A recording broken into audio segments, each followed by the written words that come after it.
अध्याय 1101 मनुष्य और आत्माएं खुश हैं। जिन लोगों ने हान सेन को पहले कभी लड़ते नहीं देखा था, वे हैरान रह गए। सिक्कों की बारिश तो मानो पागलपन की हद तक थी। सू शियाओकियाओ जब सिक्कों को छूटते देखा तो वह बहुत खुश हुआ। उसने पहले भी उनकी ताकत देखी थी, लेकिन फिर भी उसके मन में एक आशंका थी। उसे पूरा यकीन नहीं था कि वे इतनी शक्तिशाली आत्मा के खिलाफ उतने ही कारगर होंगे। फेई यूकिंग ने हान सेन की बोलती हुई शक्ति में कमी देखी, इसलिए उसने तुरंत अपना धनुष खींच लिया। हथियार सफ़ेद रोशनी में नहाया हुआ था। वाह! अनगिनत सफ़ेद तीर ऊपर की ओर अलग अलग सिक्कों को निशाना बनाकर छोड़े गए। जैसे जैसे हर तीर नीचे गिरा, हवा से तेज आवाज़ें गूंजने लगीं। सभी लोग सदमे में थे, उन्हें इतनी जल्दी और कारगर जवाबी कार्रवाई की उम्मीद नहीं थी। वे इस उम्मीद में कांप रहे थे कि डॉलर हारेगा नहीं। राजा क्या कर रहे हैं? ये सिक्के तो बेकार हैं। फेई यूकिंग से अकुशलतापूर्वक लड़ने में उनकी असमर्थता अपेक्षित है। ये कौशल बेकार है। ... आत्माओं को ये सिक्के बहुत अच्छे नहीं लगे। वे देखने में भले ही प्रभावशाली लग रहे हों, पर बस इतना ही। उनका मानना था कि ऐसे दुश्मन के खिलाफ लड़ाई में उनकी असल ताकत कुछ भी नहीं है। ऐसा लग रहा था मानो फेई यू राजा सारे सिक्कों को मार गिराना चाहता था, लेकिन वह तो उन्हें उड़ाना चाहता था। लेकिन अजीब बात यह थी कि तीर सिक्कों के साथ ही गिर गए। कैसे? उसकी 9 जीन लॉक शक्ति को इस तरह बेकार नहीं किया जाना चाहिए था। यह मानना हास्यास्पद होता कि राजा ने 8 जीन लॉक खोल दिए थे।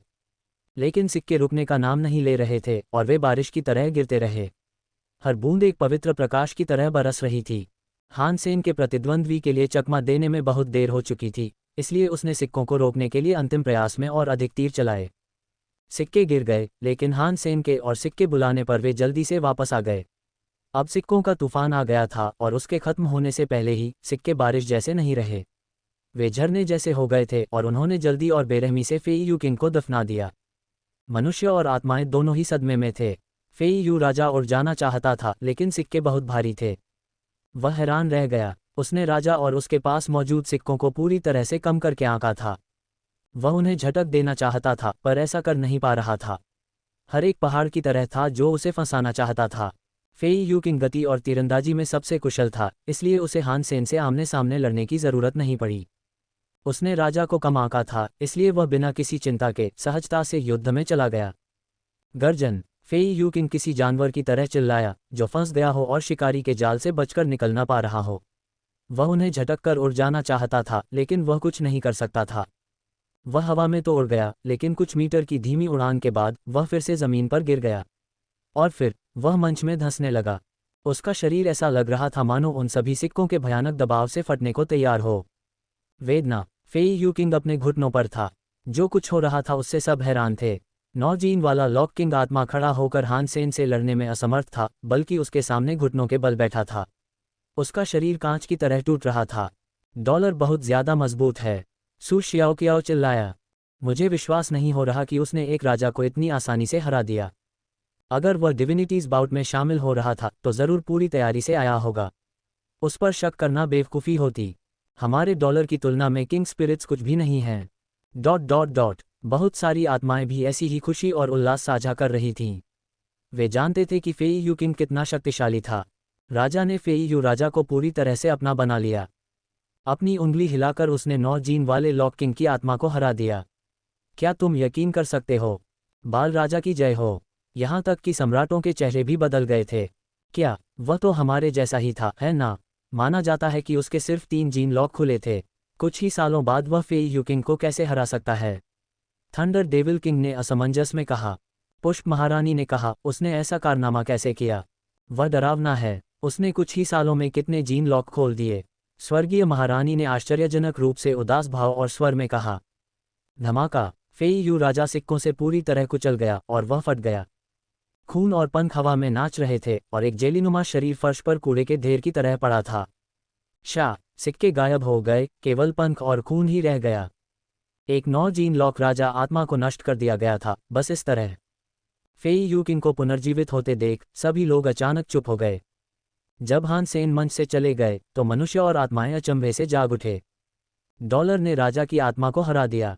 क्या अब समय आ गया है कि इस जगह मानवता मजबूत हो? बाल राजा की जय हो! इंसान और आत्माएं दोनों ही हान सेन की जीत से खुश थे। दोनों का मानना था कि वह उनके पक्ष में है। मार्शल हॉल में वापस आकर सुपर किंग स्पिरिट मोड से बाहर निकलते हुए हान सेन को थोड़ी मतली और कमजोरी महसूस हुई। हालांकि यह उतना बुरा नहीं था जितना उसने सोचा था, और उसे लगा कि उसके पास अभी भी फिर से लड़ने के लिए काबिलियत है। उसने सोचा कि फेई यूकिंग को मारने में ज़्यादा समय लगेगा।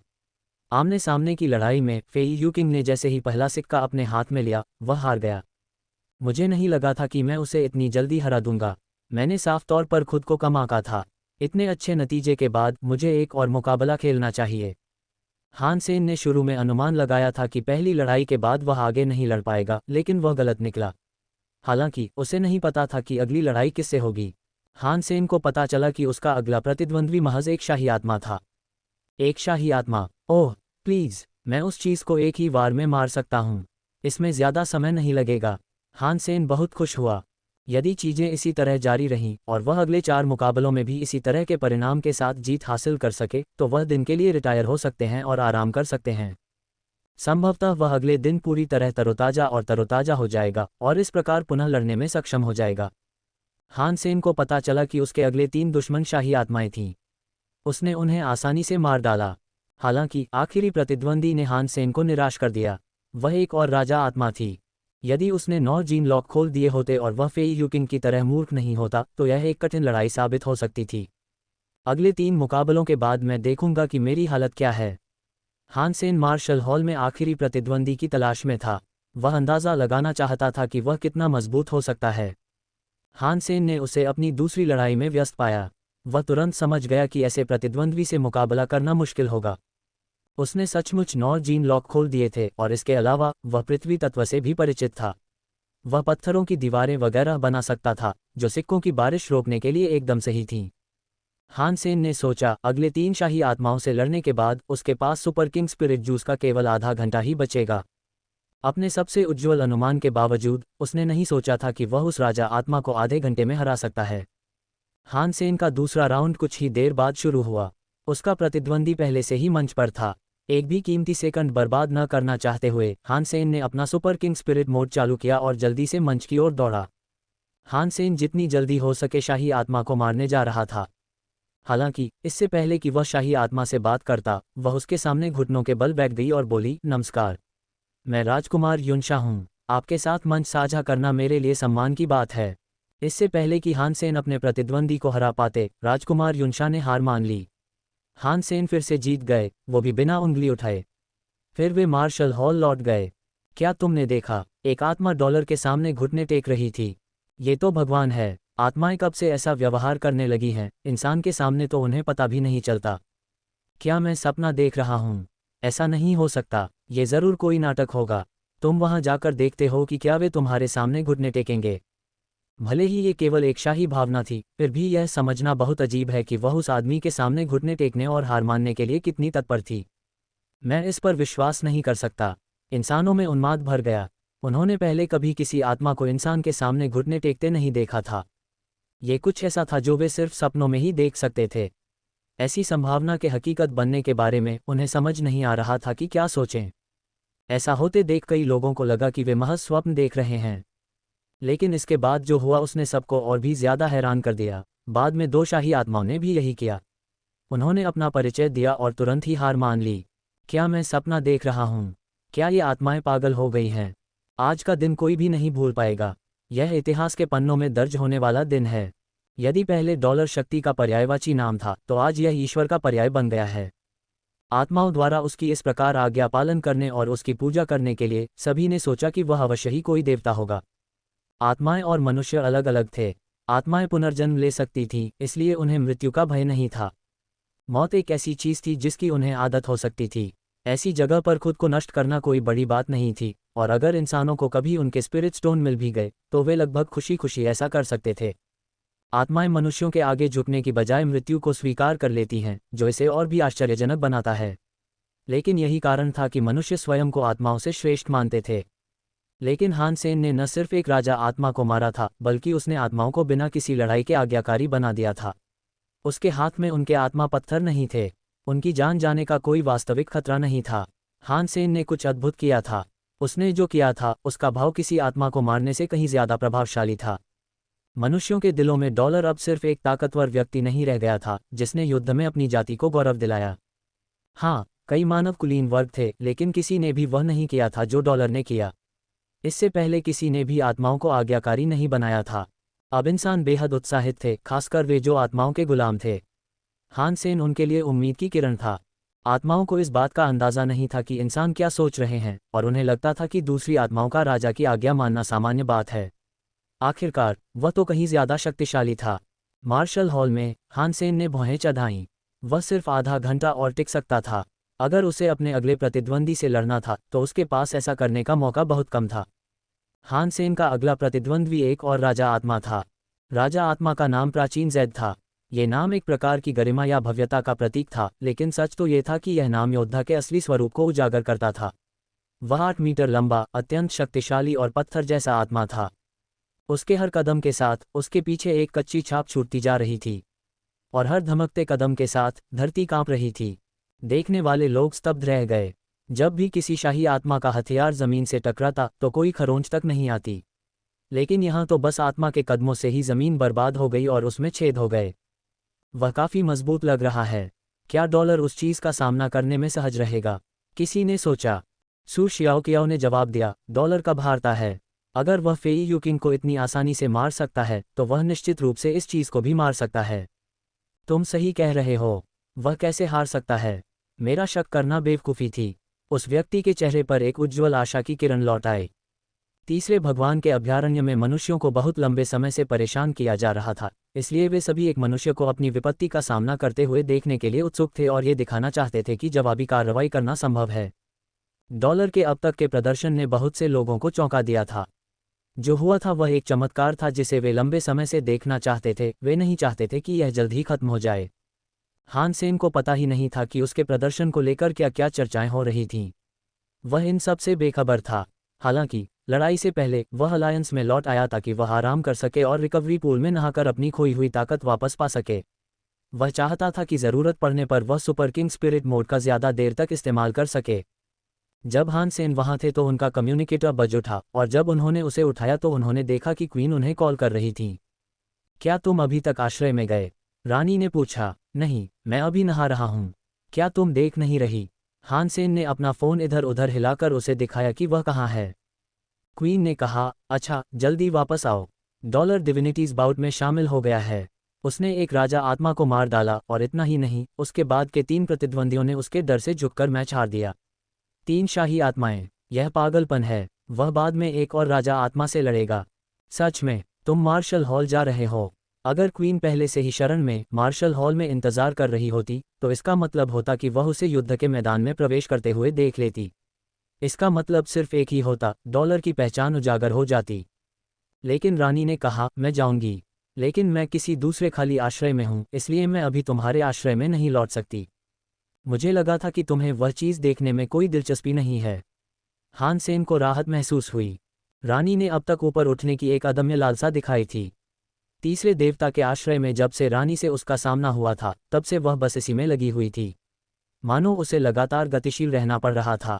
नहीं, लेकिन पहले तो कोई उम्मीद नहीं थी, और मैं उस समय को खुद को बेहतर बनाने में लगाना चाहता था। लेकिन डॉलर ने एक राजा की आत्मा को मार डाला, एक ऐसा कारनामा जो एक आदमी के लिए नामुमकिन माना जाता था। उस पर नज़र रखी जानी चाहिए। रानी ने हान सेन से विनती की, तुम्हें भी आना चाहिए और देखना चाहिए। क्यों? हान सेन ने पूछा। क्वीन ने उससे कहा, क्योंकि मैं तुम्हें ठीक कर दूंगी। हो सकता है एक दिन तुम डॉलर की तरह ताकतवर बन जाओ और डिविनिटीज बाउट में लड़ो। इसके बाद क्वीन ने तुरंत फ़ोन रख दिया और आश्रय में चली गई। हान सेन ने व्यंग्यात्मक मुस्कान दी। उसका आराम का समय लगभग खत्म हो चुका था और अब युद्ध का समय था। वह कुंड से बाहर निकला, अपना कवच पहना और वापस टेलीपोर्ट हो गया। प्राचीन जैद अपनी जगह पर खड़ा रहा, लेकिन एक आत्मा उसके सामने झुक गई। हालांकि वह कोई शाही आत्मा नहीं थी। उसके पास शाही आत्माओं को स्वीकार करने के लिए आकर्षण का अभाव था। हान सेन ने राजा के रूप में अपनी प्रतिष्ठा और दर्जा पाने के लिए कड़ी मेहनत की थी। दूसरे लोग उसकी आज्ञा मानने या उसके आगे झुकने को तैयार थे, क्योंकि आत्माओं के ठिकानों पर उसका अद्भुत प्रदर्शन था जहां उसे अजेय माना जाता था। वह बहुत सी आत्माओं के लिए एक आकर्षक आदर्श था। जब हान सेन मार्शल हॉल में पहुंचा तो प्राचीन जैद राजा पहले से ही युद्धभूमि में मौजूद था। वह इंतजार कर रहा था। हालांकि अभी भी कुछ समय बाकी था, और हान सेन ने यह समय अपने अगले प्रतिद्वंदी पर नजर रखने में बिताया। मात्र 30 मिनट में 9 जीन लॉक किंग आत्मा को मारना काफी कठिन होने वाला था। फेई यूकिंग के साथ जो हुआ उसके बाद हान सेन को अंदाजा हो गया था कि भविष्य की राजा आत्माएं राजा को एक वास्तविक खतरे की तरह मानेंगी। उसने सोचा भी नहीं था कि वह फेई यूकिंग को इतनी आसानी से एक ही वार में मार देगा। इसके अलावा ताया और फीनिक्स तलवार का इस्तेमाल नहीं किया जा सका। गोल्ड रेवन, डिसलॉयल नाइट और गोल्डन ग्रोलर का भी इस्तेमाल नहीं किया जा सका। उसे बस शैतानी गोली का ही सहारा था।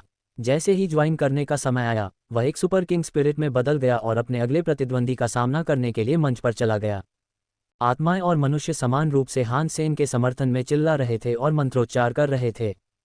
हान सेन को बाहर जाते देख प्राचीन जैड राजा के चेहरे पर अलग अलग रंगों की रोशनी चमक उठी। धरती से एक पत्थर की दीवार प्रकट हुई जिसने उसे चट्टानों की एक बाढ़ में ढक दिया। तुम्हारे सिक्के मेरे खिलाफ बेकार हैं, प्राचीन जैड राजा ने पत्थर की अपनी शरण में से पुकारा। सच में, हान सेन ने उंगलियां चटकाईं। हवा के झोंके से आसमान से सिक्के बारिश की तरह बरसने लगे। प्राचीन जैड राजा ने अपनी दीवारों की मजबूती बढ़ाई और उन्हें ऊंचा उठाया ताकि सिक्के उसे छू न सकें। जब चट्टान पर बहुत सारे सिक्के जमा हो गए तो वह टूट गई। हालांकि ये कुछ ऐसा था जिसके लिए आत्मा ने पहले से ही तैयारी कर रखी थी। जब दीवार पूरी तरह से ढहने ही वाली थी तो दूसरी दीवार उसकी जगह लेने के लिए तैयार थी। ऐसा लग रहा था कि कोई भी सिक्का प्राचीन जैड राजा को छू नहीं पा रहा था। क्या आपके पास बस इतना ही है? प्राचीन जैड किंग ने हान सेन पर ताना मारते हुए ठंडी हंसी में कहा। उसे लगा कि उसने हान सेन की खास चाल पर काबू पा लिया है। हान सेन ने जवाब में कुछ नहीं कहा।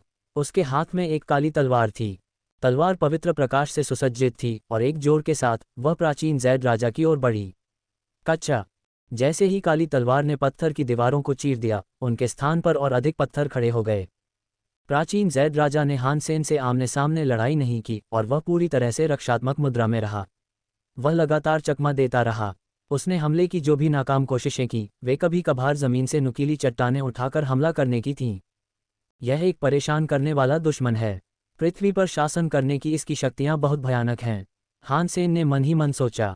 सुपर किंग स्पिरिट मोड के साथ अपनी डेविल पिल का इस्तेमाल करने से हान सेन एक खतरनाक योद्धा बन गया। वह चट्टानों को आसानी से चीर सकता था, लेकिन चट्टानों की बहुतायत के कारण उसके लिए जमीन पर कब्जा करना और अपने दुश्मन पर आगे बढ़ना मुश्किल हो जाता था। हान सेन को कटी हुई चट्टान और धूल के चमकदार प्रदर्शन में प्राचीन जैड राजा का पीछा करते हुए देखकर दर्शकों के लिए उत्साह की ट्रेन पूरी गति से चल रही थी।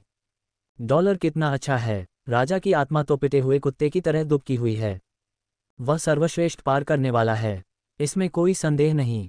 राजा अजेय है। मैं शर्त लगाता हूं कि वे सम्राट भी राजा से हार जाएंगे। अगर वह पहले से ही सम्राट है तो क्या होगा? उपाधियां भ्रामक हो सकती हैं। फूल महारानी और स्वर्गीय महारानी भी इस मैच को बड़ी दिलचस्पी से देख रही थीं। वे हान सेन के प्रदर्शन से चकित थीं। पृथ्वी तत्व अविश्वसनीय रूप से सघन और भारी था, फिर भी हान सेन पत्थर की हर ढाल को आसानी से नष्ट कर सकता था। उन्हें 9 जीन लॉक वाले दुश्मन ने तैनात किया था और फिर भी हान सेन मानो मक्खन काट रहा हो। यह अविश्वसनीय रूप से संभव था कि केवल सम्राट ही ऐसी शक्तिशाली शक्तियां प्राप्त कर सकते थे। प्राचीन जैड राजा भी राजा से दंग रह गया। उसने कभी नहीं सोचा था कि उस पर इतने भयंकर हमले होंगे और वह जानता था कि अब बस कुछ ही समय की बात है कि वह हार जाएगा। उन दोनों ने 9 जीन लॉक खोल दिए थे, ये तो साफ था। लेकिन फिर भी हान सेन काफी ताकतवर था। प्राचीन जैड किंग बस चकमा दे सकता था, हालांकि उसे इससे नफरत थी। हान सेन उसे दबाने में कामयाब रहा, लेकिन हार से बचने के लिए उसने जो चालें चली वे घटिया और गुस्सा दिलाने वाली थीं। वह ढाल बनाने में बहुत माहिर था। जब भी हान सेन को लगता कि उसे अपने विरोधी पर वार करने का मौका मिल रहा है, तो वह फिर भी पत्थर की एक नई दीवार पर वार कर देता। अगर हान सेन टाइमर पर न होता तो यह कोई समस्या नहीं होती, लेकिन घड़ी पर होने के कारण यह तनावपूर्ण और चिंताजनक था। इस समय तक 15 मिनट बीत चुके थे और हान सेन का दिमाग प्राचीन जैड राजा को गिराने और उसे वहीं रखने का तरीका खोजने में व्यस्त था। हान सेन हावी था, लेकिन किसी को अंदाजा नहीं था कि उसकी जिंदगी इसी पर निर्भर है। वह बहुत जल्दी में था। अरे, मुझे इसका इस्तेमाल करना ही होगा। हान सेन ने प्राचीन जैड राजा का पीछा करना बंद कर दिया और उसकी जगह अपनी 2 उंगलियों के बीच एक सिक्का दबा लिया। सिक्का पहले तो काफी साधारण लग रहा था, लेकिन फिर चमकने लगा। कुछ देर चमकने के बाद उस पर एक अंक दिखाई दिया। 1, 2, 3, 4। ये देखना अशुभ था और संख्या जितनी ज्यादा होती गई यह उतना ही डरावना लगता गया। वह क्या कर रहा है? लोग सोच रहे थे कि हान सेन आगे क्या करने वाला है और उस सिक्के का क्या नतीजा होगा। उन्होंने सोचा कि यदि हान सेन अपनी सारी शक्ति एक सिक्के में डाल दे तो भी वह बेकार साबित होगी। प्राचीन जैद राजा को अपनी ढालों पर पूरा भरोसा था और यदि सिक्के में इतनी शक्ति थी तो उसे यकीन था कि जब वह कहीं और भागेगा तो वह अपनी पत्थर की दीवारों का उपयोग करके उसे रोक सकेगा। अब सिक्का और भी अधिक चमकीला हो गया क्योंकि हान सेन ने वास्तव में उसमें अपनी शक्ति का एक भयानक अंश भर दिया था। संख्या लगातार बढ़ती रही जब तक कि ये 10 तक नहीं पहुंच गई। हान सेन को लगा कि उसके शरीर की सारी शक्ति खत्म हो गई है।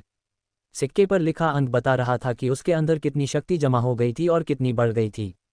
यह अविश्वसनीय था। यदि सिक्का हान सेन के एक भयावह शक्तिशाली मुक्के के बराबर था तो 10 का मतलब था उनमें से 10। सिक्का अपने अंदर संचित अपार शक्ति के कारण काम रहा था तथा 10 का अंक ये दर्शाता था कि इसमें सामान्य से 10 गुना अधिक शक्ति थी। ये हान सेन द्वारा विकसित एक नई तकनीक थी जिसे उन्होंने पैसे बचाना नाम दिया था। पैसे बचाने में समय लगता था और यह कोई ऐसा काम नहीं था जो जल्दी हो सके। इसमें बहुत ऊर्जा भी खर्च होती थी।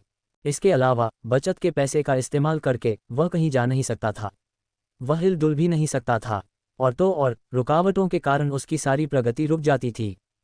हालांकि इसे एक बड़ी खामी माना जा सकता था लेकिन व्यवहार में यह उतना बुरा नहीं था। सिक्का कभी भी किसी भी कीमत पर चलाया जा सकता था। अगर उसे लगता कि उसे कोई बाधा पड़ने वाली है तो वह उसे वहीं चला सकता था, लेकिन इसे फायर करने का मतलब था कि आपको फिर से शून्य से शुरुआत करनी होगी। और इसे कम संख्या में दागने पर भी उतना असर नहीं होता जितना ज़्यादा संख्या में दागने पर होता। ये काफ़ी कमज़ोर होता। यह एक ऐसी चाल थी जिसे टीम के किसी साथी के साथ इस्तेमाल करने के लिए डिज़ाइन किया गया था। अगर मैदान पर कोई और होता और दुश्मनों का ध्यान भटकाता तो इसे इस्तेमाल करना ज़्यादा आसान होता। हान सेन अब इसका इस्तेमाल करने वाला था क्योंकि प्राचीन जैद राजा ने खुद को कमज़ोर साबित कर दिया था। उसने हमला करने की कोशिश भी नहीं की। हान सेन का सिक्का 10 नंबर पर आ गया। हान सेन के लिए ये $10 की बचत जैसा था। यदि वह किसी बहादुर राजा की आत्मा के विरुद्ध लड़ रहा होता तो अब तक उसे अवश्य ही रोक दिया गया होता। लेकिन प्राचीन जैड किंग ने थोड़ी देर इंतजार किया था जिससे हान सेन को ताकत बढ़ाने का मौका मिल गया। अब 10 अंक हासिल करने के बाद प्राचीन जैड किंग ने हमला करने की कोशिश करने का फैसला किया। प्राचीन जैद राजा को हान सेन पर पत्थर की दीवार गिराते देख हान सेन ने एक मुद्रा चलाई। उसने अपना सिक्का उसका आत्मा की ओर उछालते हुए कहा, धन के मोह में फंसकर उसके गुलाम बन जाओ। सिक्का प्राचीन जैद राजा की ओर उड़ गया जिस पर 11 अंक अंकित था। पिछले कुछ सालों में हान सेन ने बाई यीशान के साथ मिलकर बहुत कुछ सीखा और अध्ययन किया था। उन्होंने अपना ज़्यादातर समय कॉइन टॉड की ऊर्जा प्रवाह की शक्तियों पर शोध करने और सेविंग मनी विकसित करने में बिताया। हाइपर जीनो आर्ट बनाना आसान नहीं था और इतने समय में वह केवल एक ही बना पाए थे, जिसे वह अक्सर बारिश कहते थे। वह कोई असली हुनर नहीं था बल्कि एक ऐसी तकनीक थी जिसका उन्होंने इस्तेमाल किया था। पैसे बचाना इससे अलग था क्योंकि इसमें इस्तेमाल होने वाली शक्तियों को विकृत करना शामिल था। मनुष्य ऐसी शक्तियों का निर्माण और उपयोग कर सकते थे जिनका प्रयोग जटिल था। मानवीय कौशल की जटिल प्रकृति के कारण ही उन्हें महारत हासिल करने में लंबा समय लगा, लेकिन यही उन्हें आत्माओं के विरुद्ध बढ़त भी प्रदान करती थी। आत्माएं कहीं अधिक बुनियादी थीं और उनकी शक्ति अक्सर साधारण शक्ति से उत्पन्न होती थी। यदि सभी लड़ाइयाँ शक्ति के सीधे टकराव से होती तो आत्माएं लगभग हमेशा जीत जातीं। सेविंग मनी ने सिक्कों को आधार बनाया। ये सिक्कों और बाओ एयर के ऊर्जा प्रवाह का संयोजन था। सेविंग मनी ने बाओ एयर की बदौलत एक सक्शन वैक्यूम का इस्तेमाल किया। उसकी गहन चुंबकीय क्षमता के विश्लेषण के जरिए हान सेन उसे सिक्कों के भारी वजन को बढ़ाने में कामयाब हो पाया। और अब यह पहली बार था जब उन्होंने जो कुछ विकसित किया था उसका प्रदर्शन होना था, और हान सेन ने डायल को 11 तक बढ़ा दिया था। वेदना। जब सिक्का सीधे प्राचीन जैद राजा के शरीर की ओर गिरा तो आत्मा का पूरा शरीर अचानक एक पत्थर के खंभे में बदल गया और फिर कुछ ही सेकंड बाद वह जमीन पर गिर पड़ा। प्राचीन जैद राजा भागने लगा। वह जानता था कि वह इतने शक्तिशाली सिक्के को चकमा नहीं दे सकता, इसलिए खुद को एक स्तंभ के रूप में दोहराने की उसकी क्षमता ही उसे बचा सकती थी। उसे लगा कि वह बच निकलने में कामयाब हो गया है, लेकिन वह गलत था। और जब उसने ये स्वीकार किया तो उसका चेहरा उतर गया। उसने महसूस किया कि एक बुरी तरह से खिंचाव उसे उस सिक्के की ओर वापस खींच रहा है जिससे वह बचने की कोशिश कर रहा था। प्राचीन जैद राजा ने चूषण की लहर से लड़ने की कोशिश की, लेकिन यह व्यर्थ था। अंततः वह सिक्के की ओर लुढ़क गया। दर्शकों ने केवल हान सेन के सिक्के को पत्थर के एक स्तंभ को अचानक नष्ट होते देखा, और जब प्राचीन जैद राजा ने भागने की कोशिश की तो उसे वापस उसकी ओर खींच लिया गया। ये 9 जीन लॉक सुपर किंग आत्मा की शक्ति थी जो 11 से गुणा की गई थी। जिस क्षण प्राचीन जैद राजा सिक्के के संपर्क में आया उसका कवच टूट गया। डिंग डिंग, खून के सिवा कुछ नहीं बचा था, और उसके ऊपर एक तरफ घूमता हुआ सिक्का था। वह बिल्कुल साफ था। जो कुछ हुआ था उसे देखकर सब खामोश हो गए। हान सेन ने जो कुछ किया था उससे पूरा युद्ध क्षेत्र तहस नहस हो गया था, ये भयावह था। लेकिन सन्नाटा ज्यादा देर तक नहीं रहा। हान सेन फिर से जीत गया था और इसके लिए जोरदार तालियां बजनी जरूरी थीं। उन्मादी जयकारे गूंजने लगे। हालांकि हान सेन के पास इधर उधर घूमने का समय नहीं था। उसने बस हाथ हिलाया और वापस आश्रय की ओर भाग गया। जब वह वापस लौटा तो वह तुरंत जमीन पर गिर पड़ा। उसे सांस लेने में तकलीफ हो रही थी और मांसपेशियों में दर्द के कारण वह अपने ही पसीने से लथपथ होकर गिर पड़ा। सौभाग्य से वह समय रहते बाहर निकलने में सफल रहा। वह मैदान में ऐसा होने का जोखिम नहीं उठा सकता था। थोड़ी देर लेटे रहने के बाद उसे थोड़ा आराम महसूस हुआ। फिर भी वह बहुत कमज़ोर था। उफ, मैं अभी भी टॉप 10 में पहुंचने से बहुत दूर हूं। आज भी जारी रखने और पूरी प्रतियोगिता जीतने की कोशिश करने का क्या फ़ायदा? हान सेन ने मन ही मन सोचा। हालांकि वह इसे छोड़ने के लिए तैयार था, लेकिन उसे कोई पछतावा नहीं था। खुद को कोई फ़ायदा न होने पर भी वह दूसरों की आत्माओं का गला घोंटने में खुश था। ये शर्म की बात है कि मैं फेई यूकिंग को पूरी तरह से खत्म और मार नहीं सका, हान सेन ने खुद से कहा। इस बारे में सोचने का समय न होने पर हान सेन घर लौट आया और अपने रिकवरी पूल में कूद पड़ा। पैसे बचाने की जिम्मेदारी ने उस पर बहुत बोझ डाल दिया था। इससे उबरने में उसे 2 सप्ताह का समय लगेगा, इसलिए यह असंभव था कि वह अगले दिन फिर से लड़ सके। हान सेन को लगा कि उसके पूरे शरीर की शक्ति खत्म हो गई है और उसके शरीर की हर कोशिका में लगभग शून्य ऊर्जा रह गई है। लेकिन अचानक उसे अपने दिल में एक ताकत का एहसास हुआ। वह उससे भी ज्यादा जोर से धड़क रहा था, जिसकी उसे आदत नहीं थी। हान सेन हैरान रह गया। उसे लगा जैसे उसका दिल सचमुच बदलने लगा है। शक्ति वापस लौटने लगी थी, जो उसके दिल की नई उन्मत्त धड़कन से प्रेरित थी। अमरता का श्राप। इतने समय बाद आखिरकार यह खत्म हो गया। हान सेन ने अपना हाथ अपनी छाती पर रखा और बेहद खुश महसूस किया। हेरेसी मंत्र के 4 अलग अलग स्तर थे। उसने तीसरा स्तर बहुत पहले सीख लिया था, जिसे लॉन्ग लिव कहा जाता था। चौथा स्तर, अमरता का अभिशाप, अभी खत्म नहीं हुआ था। लेकिन इस दिन सारी ऊर्जा समाप्त हो जाने के बाद हेरेसी मंत्र आखिरकार विकसित होने के लिए तैयार हो गया था। हान सेन ने मन ही मन सोचा, मुझे आश्चर्य है कि अमरता का अभिशाप मेरे शरीर में क्या परिवर्तन लाएगा। विधर्म मंत्र एक निष्क्रिय कौशल था, लेकिन यह हमेशा उपयोगी साबित हुआ था। यह हमेशा से ही उसके साथ रहा था, एक चट्टान या स्तंभ की तरह जो उसे सहारा देता था। यह ज़ेड सनफोर्स जैसा था, बस फर्क इतना था कि यह दिल पर काम करता था। दिल मानव शरीर का एक अहम हिस्सा है। हालांकि उसके बाकी सभी अंग थक चुके थे, हान सेन का दिल पहले से कहीं ज्यादा मजबूत था। जहां पहले उसे मरने जैसा लग रहा था, अब वह जीवन से भरपूर था। उसका विधर्म मंत्र एक नए स्तर पर पहुंच गया था और वह इससे ज्यादा खुश नहीं हो सकता था। लेकिन इस नई ताकत के साथ हान सेन को एक नई भूख का एहसास हुआ। वह भूख से तड़प रहा था, बिल्कुल वैसे ही जैसे पहली बार उसने हेरेसी मंत्र का अभ्यास किया था। वह रेंगते हुए तालाब से बाहर निकला और आश्रय में वापस आ गया। उसने अपने पास जमा किया हुआ कुछ जीव का मांस निकाला और उससे अपना मुंह भरना शुरू कर दिया। वह कच्चा था। हान सेन को बहुत ज्यादा भूख लग रही थी। उसका शरीर बहुत थका हुआ था और उसे पता था कि उसे आराम करना चाहिए था, लेकिन उसे एक अजीब सी भूख ने जकड़ लिया था। वह जानता था कि ऐसा व्यवहार खतरनाक है। हेरेसी मंत्र उसकी रिकवरी में तेजी ला सकता था, लेकिन वह जानता था कि ऐसा करने की शक्ति कहीं से भी नहीं आ सकती। यदि वह स्वस्थ होना चाहता था और शीर्ष स्थिति में वापस आना चाहता था, तो उसके पास शक्ति होनी चाहिए थी। फिलहाल तो उसके पास कुछ भी नहीं होना चाहिए था। अमरता का श्राप उसे और भी ज्यादा नुकसान पहुंचाएगा, क्योंकि इतनी कमजोर हालत में वह इतना सक्रिय हो जाएगा। हान सेन पवित्र रक्त के मांस को चटखारे लेकर खाता रहा। उसे इससे तृप्ति नहीं मिल रही थी और उसे लग रहा था कि उसका हर चिकना लाल निवाला उच्चतम श्रेणी के पौष्टिक घोल से भी बेहतर है। मांस का एक और बड़ा टुकड़ा खाने के बाद भी उसके रोते हुए पेट की भूख शांत नहीं हुई। अंदर की ऊर्जा उसके दिल के साथ तालमेल नहीं बिठा पा रही थी। लेकिन भूख के बावजूद उसका पेट भरा हुआ था। उसका पेट गुब्बारे की तरह फूल गया था और खाने के लिए जगह नहीं बची थी। उसका दिल तो ठीक था, लेकिन पेट ठीक नहीं था। अब वह और कुछ नहीं खा सकता था। और अगर उसकी सेहत भी ठीक होती तो भी वह उतना नहीं खा पाता जितना उसने अभी खाया था। हान सेन एक गर्भवती महिला की तरह फर्श पर बैठा था। उसकी भूख अभी भी तीव्र थी। उसका पेट भरा हुआ था, फिर भी उसे बहुत भूख लगी थी। यह एक कष्टदायक पहेली थी, क्योंकि 2 परस्पर विरोधी दर्द आपस में टकरा रहे थे।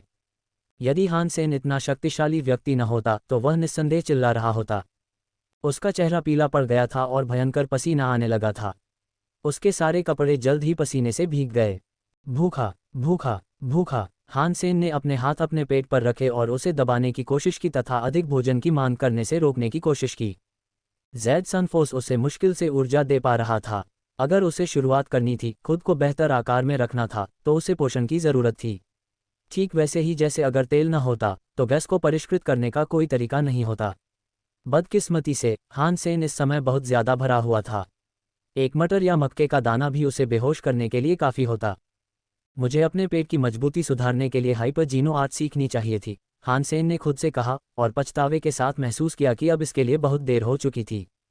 जब वह घोस्ट माउंटेन पार कर रहा था तो बड़े सफ़ेद सांप ने उसे ड्रैगन की लार दी। यह एक बेहतरीन जीनो खजाना था। अगर वह इसे पी लेता तो उसे ज़रूर ऊर्जा मिलती।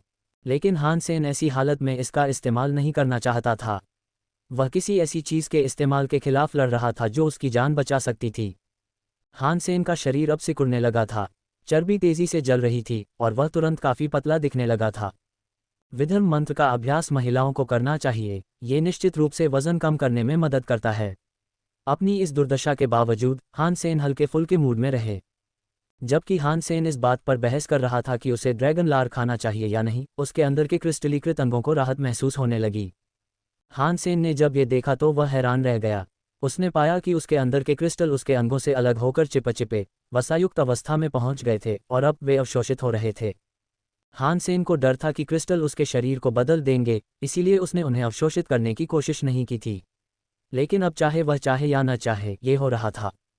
उन्होंने देखा कि परिष्कृत क्रिस्टल उनके शरीर में घुल मिल नहीं रहे थे, बल्कि वे वसा की तरह जल रहे थे, जिससे उनके हृदय को ऊर्जा मिल रही थी।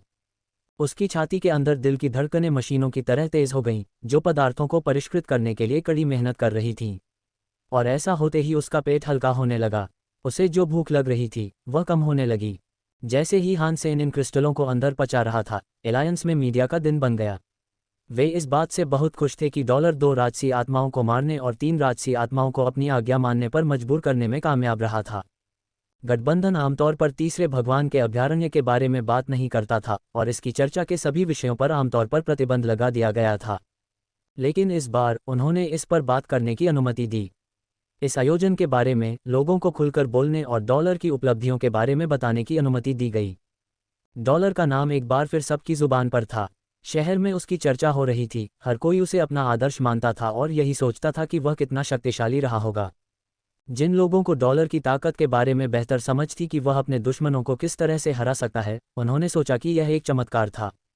तीसरे भगवान के अभयारण्य में जीवनयापन करना कठिन था और अक्सर भाग्य ही इस बात का निर्णायक कारक होता था कि आप वहां रहते हुए किसी आत्मा के गुलाम बनेंगे या नहीं। डॉलर ने जो हासिल किया था वो किसी और इंसान ने मुमकिन नहीं समझा था।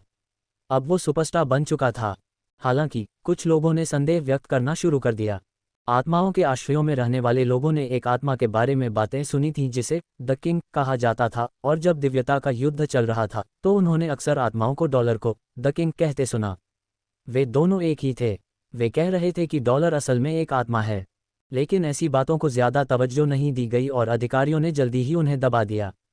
डॉलर तीसरे देवता के अभयारण्य में था और वह जानवरों की आत्माओं का इस्तेमाल करने में सक्षम था। डॉलर और द किंग के बीच के संबंध के बारे में ज़्यादा लोगों को पता नहीं था, इसलिए इस पर कोई खास बवाल नहीं हुआ। आखिरकार उनके दावों की सत्यता की पुष्टि नहीं हो सकी। आश्रय में रहने वाली आत्माएं भी राजा की जीतों की चर्चा कर रही थीं। उनका मानना था कि वह एक दिन बहुत शक्तिशाली सम्राट बनेगा। वह पहले इंसान थे जिन्होंने आत्माओं को इस तरह महसूस कराया। मनुष्य और आत्माएं अगले दिन डॉलर या राजा की एक झलक पाने की आशा कर रहे थे। लेकिन उन्हें ये देखकर बहुत आश्चर्य हुआ कि हान सेन वहां नहीं आए। फिर सबने उन कारणों पर चर्चा की कि उसने प्रतियोगिता में भाग क्यों नहीं लिया होगा, लेकिन किसी को भी यह डर नहीं लगा। 8 जीन लॉक वाली एक राजसी आत्मा के अलावा उसके बाकी प्रतिद्वंद्वी राजसी आत्माएं थीं। ऐसा कोई स्पष्ट कारण नहीं दिख रहा था कि वह क्यों नहीं आएगा।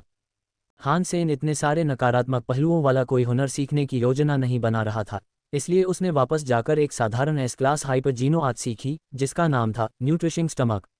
इससे व्यक्ति अपनी ज़रूरत की मात्रा को 3 गुना बढ़ा सकता था और पाचन क्रिया भी तेज हो जाती थी। ये हान सेन की उम्मीदों के अनुरूप नहीं था, लेकिन ये कुछ न होने से तो बेहतर ही था।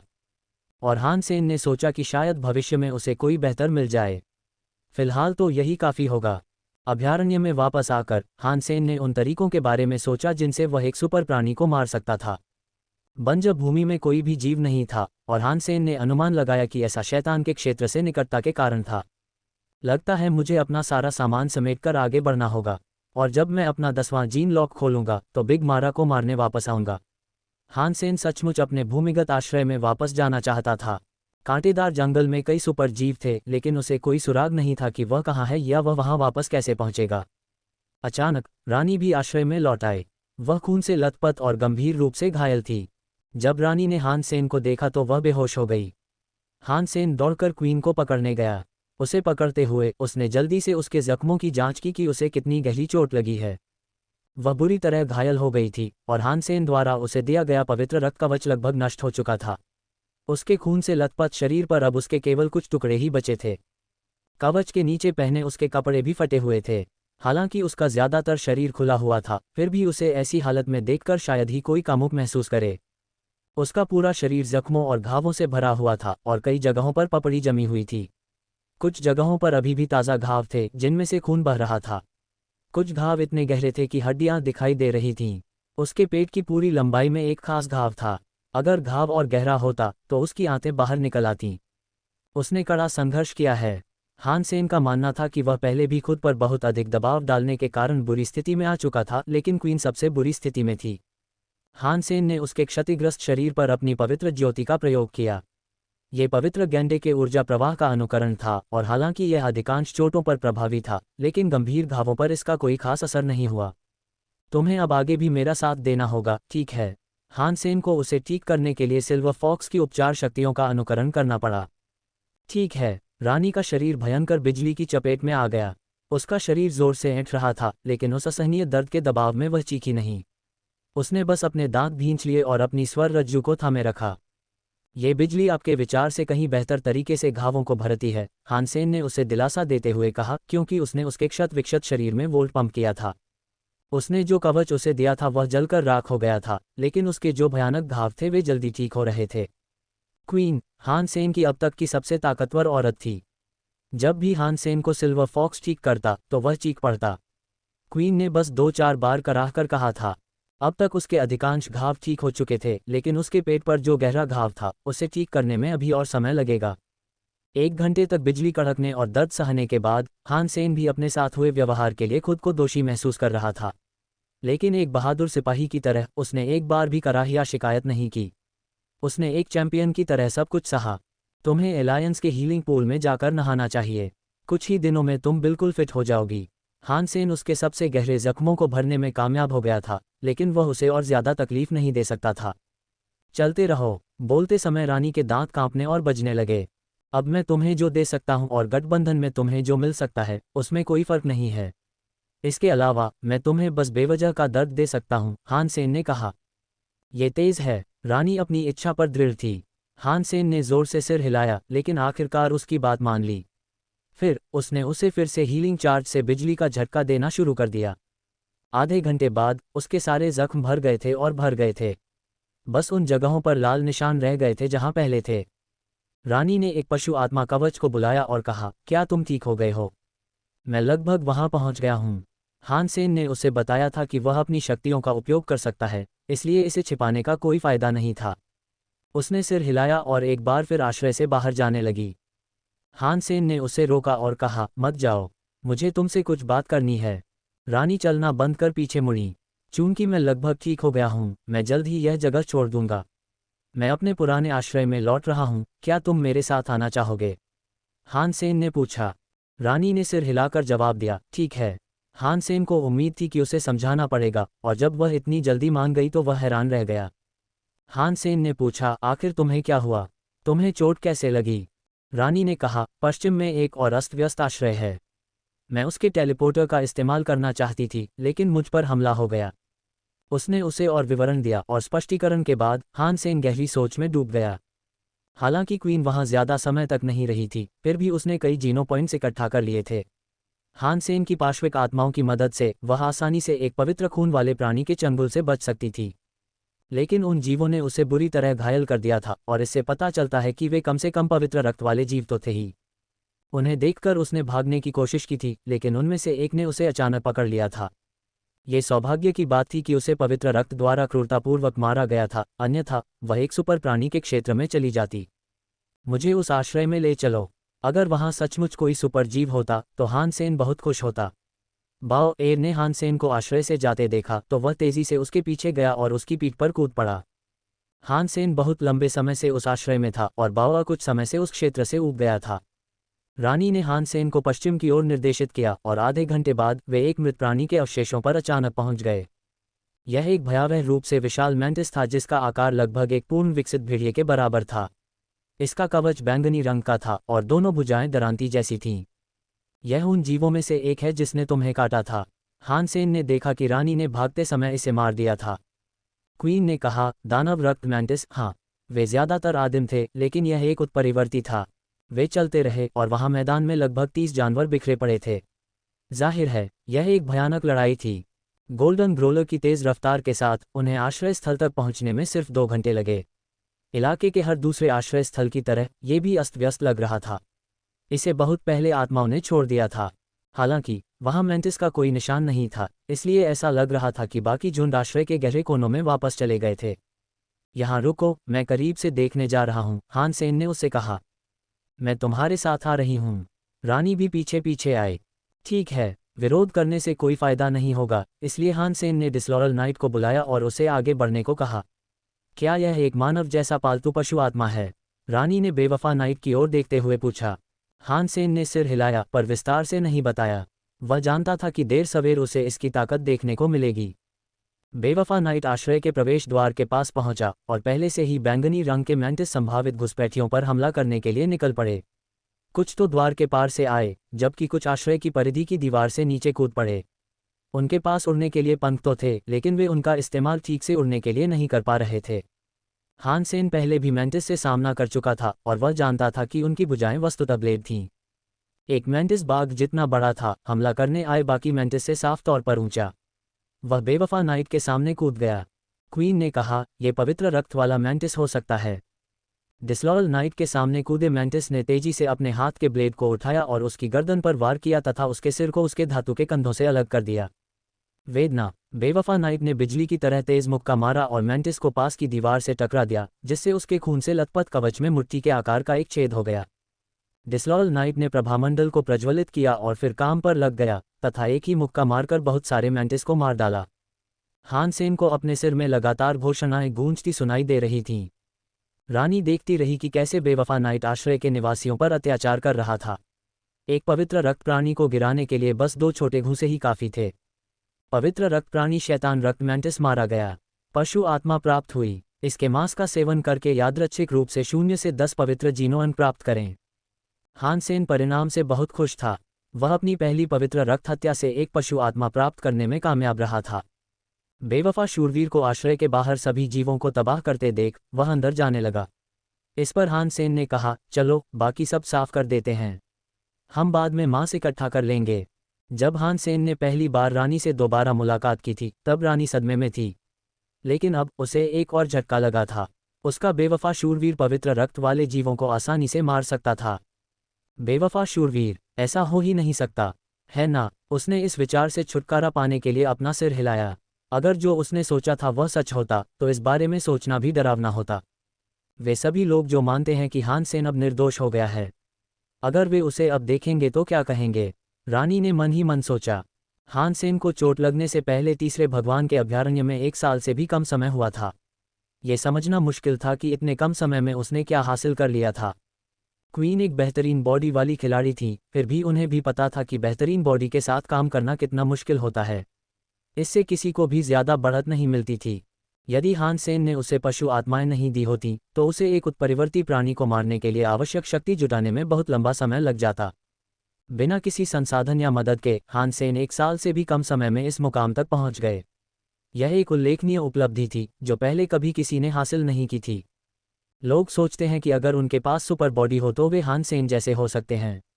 उफ, ये धारणा हास्यास्पद है, क्वीन ने सोचा और उसने हान सेन को प्रशंसा भरी नजरों से देखा। हान सेन जब थोड़ी देर के लिए अंदर गया तो देखा कि खून से लथपथ लाशें बिखरी पड़ी थीं। बिना एक पल भी रुके हान सेन लगातार घोषणाएं सुनता रहा। उसने आश्रय के अंदर 4 आदिम, एक उत्परिवर्ती और एक पवित्र रक्त मैंटिस को मार डाला। हान सेन ने उस जानवर की आत्मा की जांच की जो उसे मिली थी और देखा कि वह एक कवच था। फिर उसने उसे रानी को देते हुए कहा, हम जा रहे हैं। यह एक लंबा रास्ता होगा और इसे पहनकर ज्यादा सुरक्षित रूप से पार किया जा सकेगा।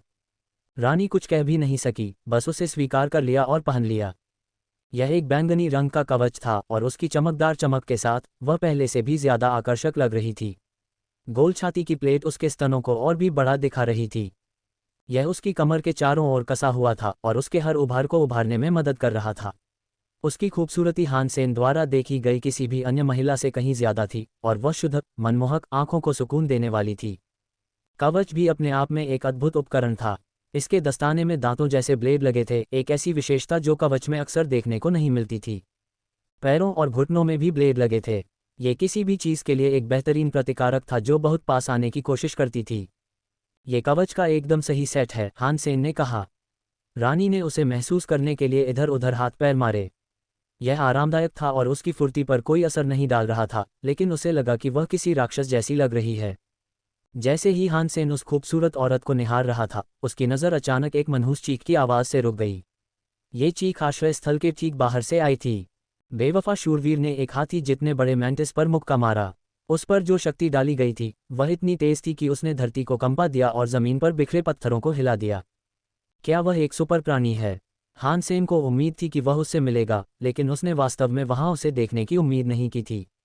बेवफा नाइट ने मैंटिस की बांह पर तेजी से मुक्के बरसाना जारी रखा। और भी ज्यादा शॉकवेव पैदा होने लगी और जर्जर आश्रय देने लगा। शानदार जीव! रानी ने बेवफा नाइट को हैरानी से देखा। उसने अंदाजा लगाया कि यह जरूर एक ही जीव होगा, और इस बात ने उसकी पुष्टि कर दी। जब डिस्लॉरल नाइट एक दूसरे सुपर प्राणी से आमने सामने लड़ रहा था तो उसका सबसे अच्छा हथियार उसका प्रभामंडल था। ऐसा इसलिए था क्योंकि उसके पास कोई भौतिक हथियार नहीं था। अगर दो सेनाएं आपस में लड़ रही होती तो इसका प्रभामंडल पूरे दुश्मन समूह को कमजोर कर सकता था। इसकी डिबफिंग क्षमताएं बेहतरीन थीं और इनका इस्तेमाल करके ही डिस्लॉरल नाइट सचमुच चमकता था। फिर भी आमने सामने की लड़ाई में यह किसी भी तरह से कमजोर नहीं था। यह मैंटिस से हार नहीं रहा था, बस उसे मारने के लिए पर्याप्त मजबूत साबित नहीं हो रहा था। लड़ते लड़ते हान सेन शरण स्थल में और आगे भागा। ताया और अपनी फीनिक्स तलवार से उसने जितने भी आदिम और उत्परिवर्ती मैंटिस हो सके उन्हें मार डाला। हान सेन ये देखना चाहता था कि क्या आसपास कोई अन्य सुपर जीव हैं और क्यों जीवों के इतने बड़े छत्ते ने विशेष रूप से इस आश्रय में शरण ली है। शैतान के राज्य की निकटता के कारण जीव अक्सर इस क्षेत्र में नहीं आते थे। इतने सारे जीवों के इस विशेष स्थान पर होने के पीछे हान सेन ने सोचा कि कोई विशेष कारण होगा। हान सेन जिन जीवों से युद्ध कर रहा था उनमें से एक पवित्र रक्त का रूप प्रकट हुआ। हान सेन ने बिना किसी डर के उससे मुकाबला किया। रानी बस खड़ी होकर उसे देखती रही, ये देखने के लिए उत्सुक कि वह कितना शक्तिशाली हो गया है। हान सेन ने अपनी फीनिक्स तकनीक का उपयोग करते हुए मैंटिस के चारों ओर उड़ान भरी और दोनों तलवारों से उसे काट डाला, जिससे उसके शरीर पर खूनी क्रॉस का निशान बन गया। कच्चा मैंटिस को 4 भागों में काटा गया था। जब क्वीन ने उसे एक ही वार में एक पवित्र प्राणी को मार गिराते देखा तो वह दंग रह गई। उसने सोचा कि वह तो निश्चित रूप से एक श्रेष्ठतम योद्धा होगा। कोई जानवर आत्मा नहीं, हान सेन ने मन ही मन सोचा। आश्रय स्थल पर अभी भी मौजूद विभिन्न प्रकार के मैंटिसों के अलावा उस क्षेत्र में कुछ भी विशेष रूप से दिलचस्प नहीं था। 3 और पवित्र रक्त प्राणियों को मारने के बाद कोई और नहीं मिल सका। एक आंगन में हान सेन को एक पेड़ दिखाई दिया। वह बेर के पेड़ जैसा लग रहा था, जिसे उसने दूर से देखकर एक बड़े मशरूम समझ लिया था। हर टहनी और हर शाखा फलों से लदी हुई थी, खाने के लिए तैयार। फल लाल अंडों जैसे थे, बस वहीं लटके हुए। और तो और कई मैंटिस उसके चारों ओर पहरेदारों की तरह खड़े थे। कई जीव तो पेड़ की रक्षा के लिए वहीं रह रहे थे। जेनोप्लांट। हान सेन उस पेड़ से निकलने वाली ऊर्जा को समझने में गलती नहीं कर सका। वह नहीं जानता था कि इस फल से क्या लाभ हो सकता है, लेकिन मैंटिस को इस तरह से इसकी रखवाली करते देखकर वह समझ गया कि यह अवश्य ही कुछ लाभदायक होगा। जैसे ही मैंटिस तेजी से घुसपैठिए से भिड़ने के लिए आगे बढ़े, हान सेन दौड़कर आंगन में पहुंच गया। हान सेन और क्वीन की संयुक्त शक्ति से दोनों के लिए नावों में भरकर आदिम और उत्परिवर्ती जीवों को मारना बेहद आसान साबित हुआ। हालांकि हान सेन की पेड़ में गहरी दिलचस्पी के विपरीत क्वीन को उसकी कोई परवाह नहीं थी। वह हान सेन की क्षमताओं के अवलोकन में पूरी तरह केंद्रित थी। उसने बहुत समय पहले उसे बस थोड़ा सा हेवनली गो सिखाया था, लेकिन अब वह उससे कहीं बेहतर कर रहा था। यह उसकी खास चाल थी, और फिर भी हान सेन इस तकनीक में उससे कहीं आगे निकल गया था। क्वीन ने सिर्फ हेवनली गो का अभ्यास किया था, लेकिन हान सेन ने उसमें कई अलग अलग चालें और तकनीकें शामिल कर दी थीं। क्वीन दरअसल हेवनली गो, फीनिक्स तकनीकों और 7 ट्विस्ट का मिश्रण देख रही थी। बेशक वे सिर्फ अतिरिक्त थे। हान सेन अभी भी अपनी बचाव तकनीकों के आधार के रूप में हेवनली गो पर निर्भर था।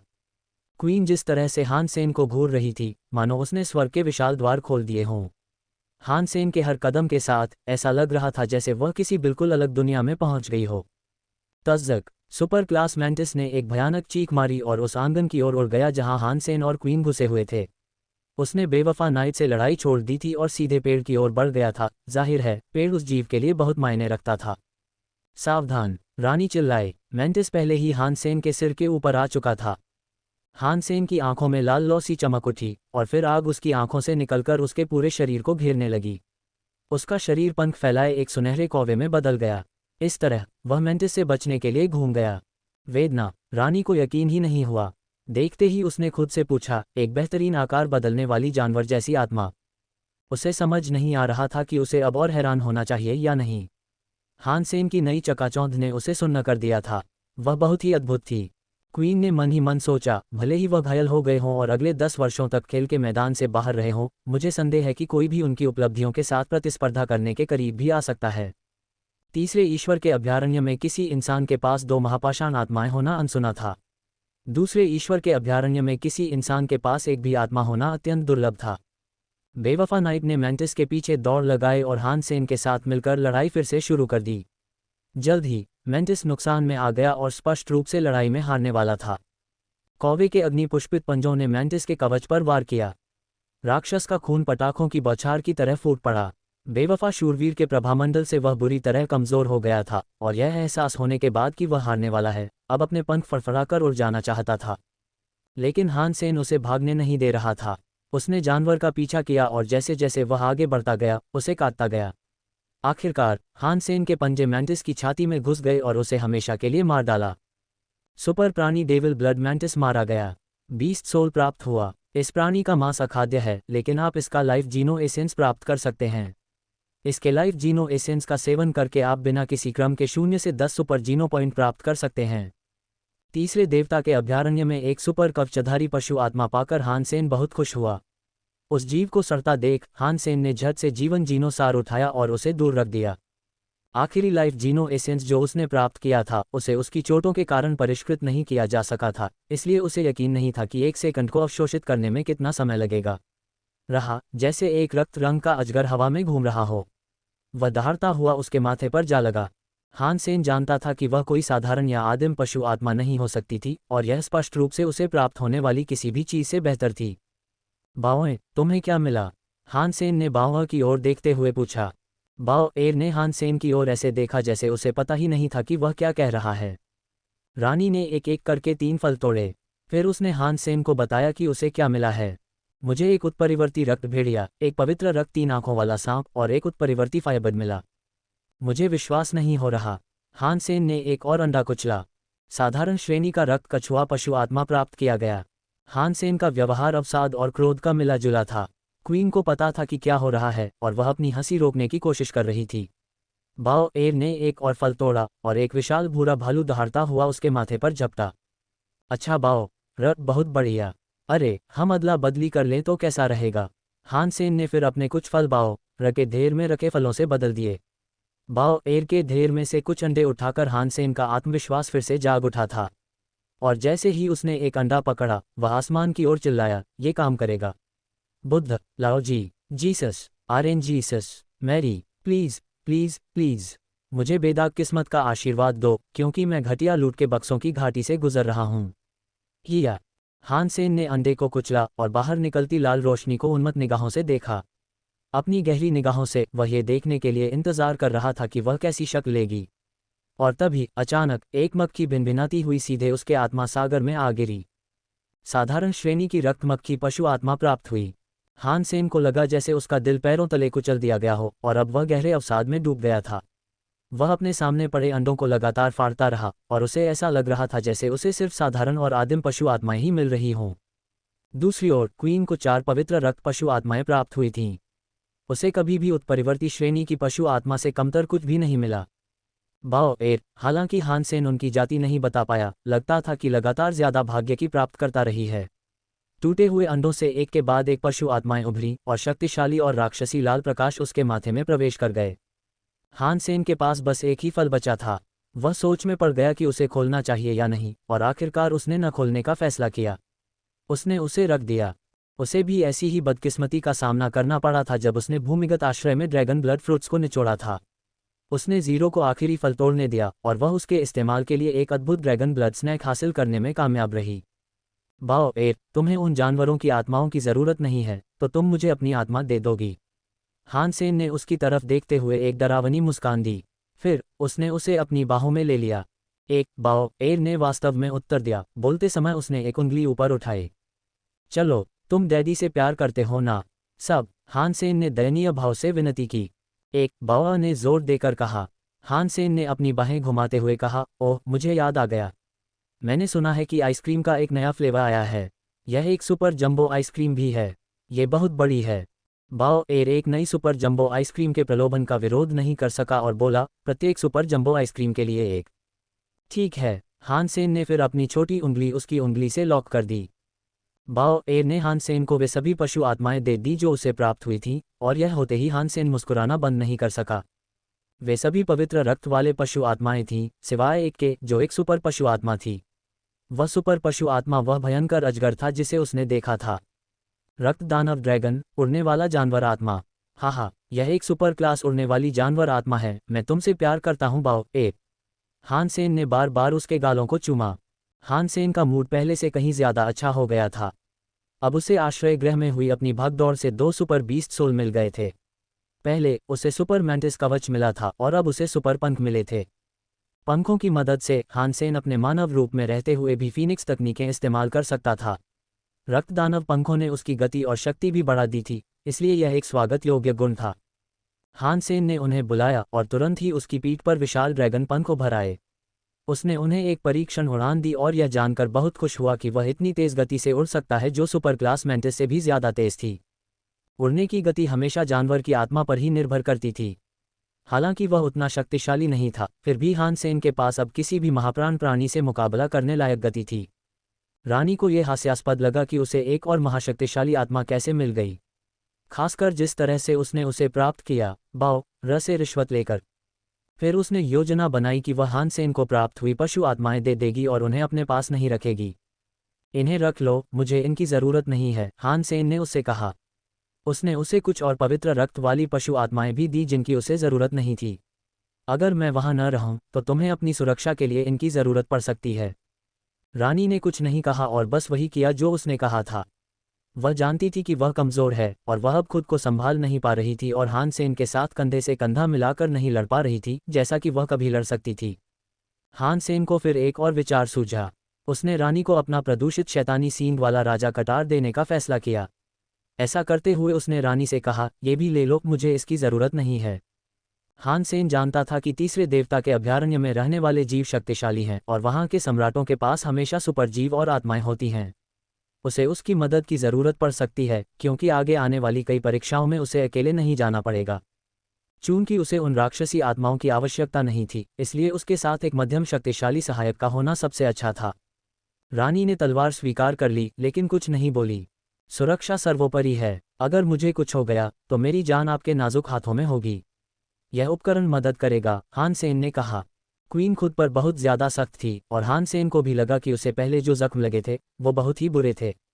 वह उसे फिर कभी ऐसी हालत में नहीं देखना चाहता था। वह शर्मा गई और टेलीपोर्टर के पास वापस चली गई तथा एलायंस में वापस लौट गई। हान सेन भी बाओ एर को साथ लेकर वापस चला गया। उसने उसके साथ अपना सौदा पूरा किया और उसके लिए ढेर सारे स्नैक्स खरीदे। बाओ एर की किस्मत भी ज़ीरो जितनी ही अच्छी थी। जाहिर है वह कुछ भी खोलकर अच्छे नतीजों की उम्मीद नहीं कर सकता था। ऐसा लग रहा था कि उसे फिलहाल बाओ एर पर ही निर्भर रहना होगा। 2 दिन बाद हान सेन ने अपना अगला मार्ग तय किया और बंजर भूमि से दूर निकल पड़ा। जाने से पहले बाई यीशान ने हान सेन को फ़ोन किया और कहा कि वह सेंट हॉल में उससे मिलने आए। कम्युनिकेटर पर बाई यीशान ने ठीक ठीक नहीं बताया कि वह क्या चर्चा करना चाहता था, लेकिन बात ज़रूरी लग रही थी। बिना किसी स्पष्टीकरण के उसने हान सेन से बस सेंट हॉल में मिलने आने को कहा। बाई यीशान ने हान सेन के साथ एक सच्चे शिष्य की तरह व्यवहार किया था, इसके लिए वह बहुत आभारी था। इसलिए हान सेन को अपनी इच्छा पूरी करने में कोई दिक्कत नहीं हुई और वह तुरंत उससे मिलने चला गया। ये पहली बार था जब वह मुख्यालय गया था, क्योंकि आम लोगों को आमतौर पर वहां जाने की अनुमति नहीं थी। लेकिन हान सेन कोई आधिकारिक छात्र नहीं था, इसलिए उसे बाहर इंतजार करना पड़ा। हान सेन, तुम यहाँ क्यों हो? हान सेन ने किसी को पूछते सुना। हान सेन ने पलटकर देखा तो एक आदमी आ रहा था। वह ब्लैकहार्ट मिलिट्री अकादमी में उसका सहपाठी लू मेंग था। मैं प्रोफेसर बाई से मिल रहा हूँ। आप यहाँ क्यों हैं? मुझे लगा था कि आप हेवनली मशीन के उप कप्तान बन गए हैं। हान सेन ने लू मेंग को देखा, जो सेंट हॉल की वर्दी पहने हुए था। उनके 304 लिविंग क्वार्टर वाले रूममेट्स अभी भी एक दूसरे के संपर्क में थे। वे एक दूसरे को ज्यादा नहीं देखते थे, लेकिन उन्हें पता था कि वे क्या कर रहे हैं। हालांकि हान सेन को सेंट हॉल में लू मेंग को देखने की उम्मीद नहीं थी। स्वर्गीय मशीन को शूरा ने मार गिराया। मैं किसी दूसरे जहाज पर सेवा करने जा रहा था, लेकिन मेरी माँ ने मुझे ऐसा करने से मना कर दिया है। इसके बजाय मैंने सेंट हॉल में शोधकर्ता बनने का फैसला किया है। लू मेंग ने परिपक्वता और शालीनता से बात की, जो ज्यादा जोरदार नहीं थी। वह उस बच्चे से बिल्कुल अलग था जिसे हान सेन पहले जानता था। इतनी बड़ी बात हुई, तुमने हमें क्यों नहीं बताया? हान सेन सचमुच हैरान लग रहा था। अच्छा, अगर मैं मर जाता तो तुम्हें खबर मिल जाती। मैं ठीक ठाक चला गया, इसलिए दूसरों को परेशान करने का कोई मतलब नहीं था। जो लोग चिंता करते हैं उनके लिए ये समय की बर्बादी है, और जो लोग परेशान हैं उनके लिए भी समय की बर्बादी है। लू मेंग एक पल के लिए हल्के से मुस्कुराई और फिर बोली, मैंने सुना है कि तुम घायल हो गए थे। खैर, सब कुछ देखते हुए तुम कैसी हो? बहुत बेहतर, हान सेन ने लू मेंग के साथ बातचीत का आनंद लेते हुए कहा। दोनों ने हाल की घटनाओं और गपशप के बारे में बात करना शुरू कर दिया, जैसा कि उन्होंने बहुत समय से नहीं किया था। उन्होंने पुरानी बातों पर भी चर्चा की, पुरानी यादों में खोकर।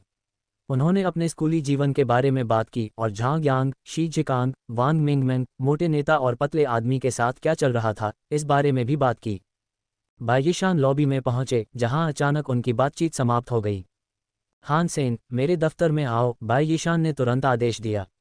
हालांकि जब उसे पता चला कि हान सेन किससे बात कर रहा है, तो उसे पूछना ही पड़ा, क्या तुम दोनों एक दूसरे को जानते हो? लू मेंग कभी मेरा रूममेट था और वो मेरा अच्छा दोस्त है। हालांकि पढ़ाई के दिनों में वो थोड़ा बदमाश था। अगर तुम मुझसे पढ़ा ही रहे हो तो बेहतर होगा कि उस पर कड़ी लगाम लगाओ, हान सेन ने मजाक किया। बायिशान ने लू मेंग का कार्ड देखा और कहा, तुम एक इंटर्न हो। कल मेरी लैब में आना। मिस्टर ली को ढूंढना, वो तुम्हें काम पर लगा देंगे। हालांकि बायिशान जल्दी में लग रहा था, इसलिए उसने कहा, अब जल्दी आओ। एक समस्या है। हम बाद में बात करेंगे, दोस्त। हान सेन बायिशान के पीछे गया, चिंतित था कि क्या मामला इतना गंभीर हो सकता है। लू मेंग ने हान सेन को आंख मारी और फिर उसे जाते हुए देखा। बायिशान की प्रयोगशाला में किसी के साथ काम करना दुर्लभ था। अगर बायिशान नहीं चाहती तो सबसे अनुभवी शोधकर्ताओं को भी वहां जाने से रोका जा सकता था। प्रयोगशाला में प्रवेश का निमंत्रण मिलना एक बेहद सौभाग्यपूर्ण अवसर था, लेकिन वह जानता था कि अगर उसे इस निमंत्रण पर अमल करना है तो उसे अपना सर्वश्रेष्ठ प्रदर्शन करना होगा। अगर उसमें वह क्षमता नहीं थी जो उसे चाहिए थी, तो उसे प्रयोगशाला से एक झटके में बाहर निकाला जा सकता था।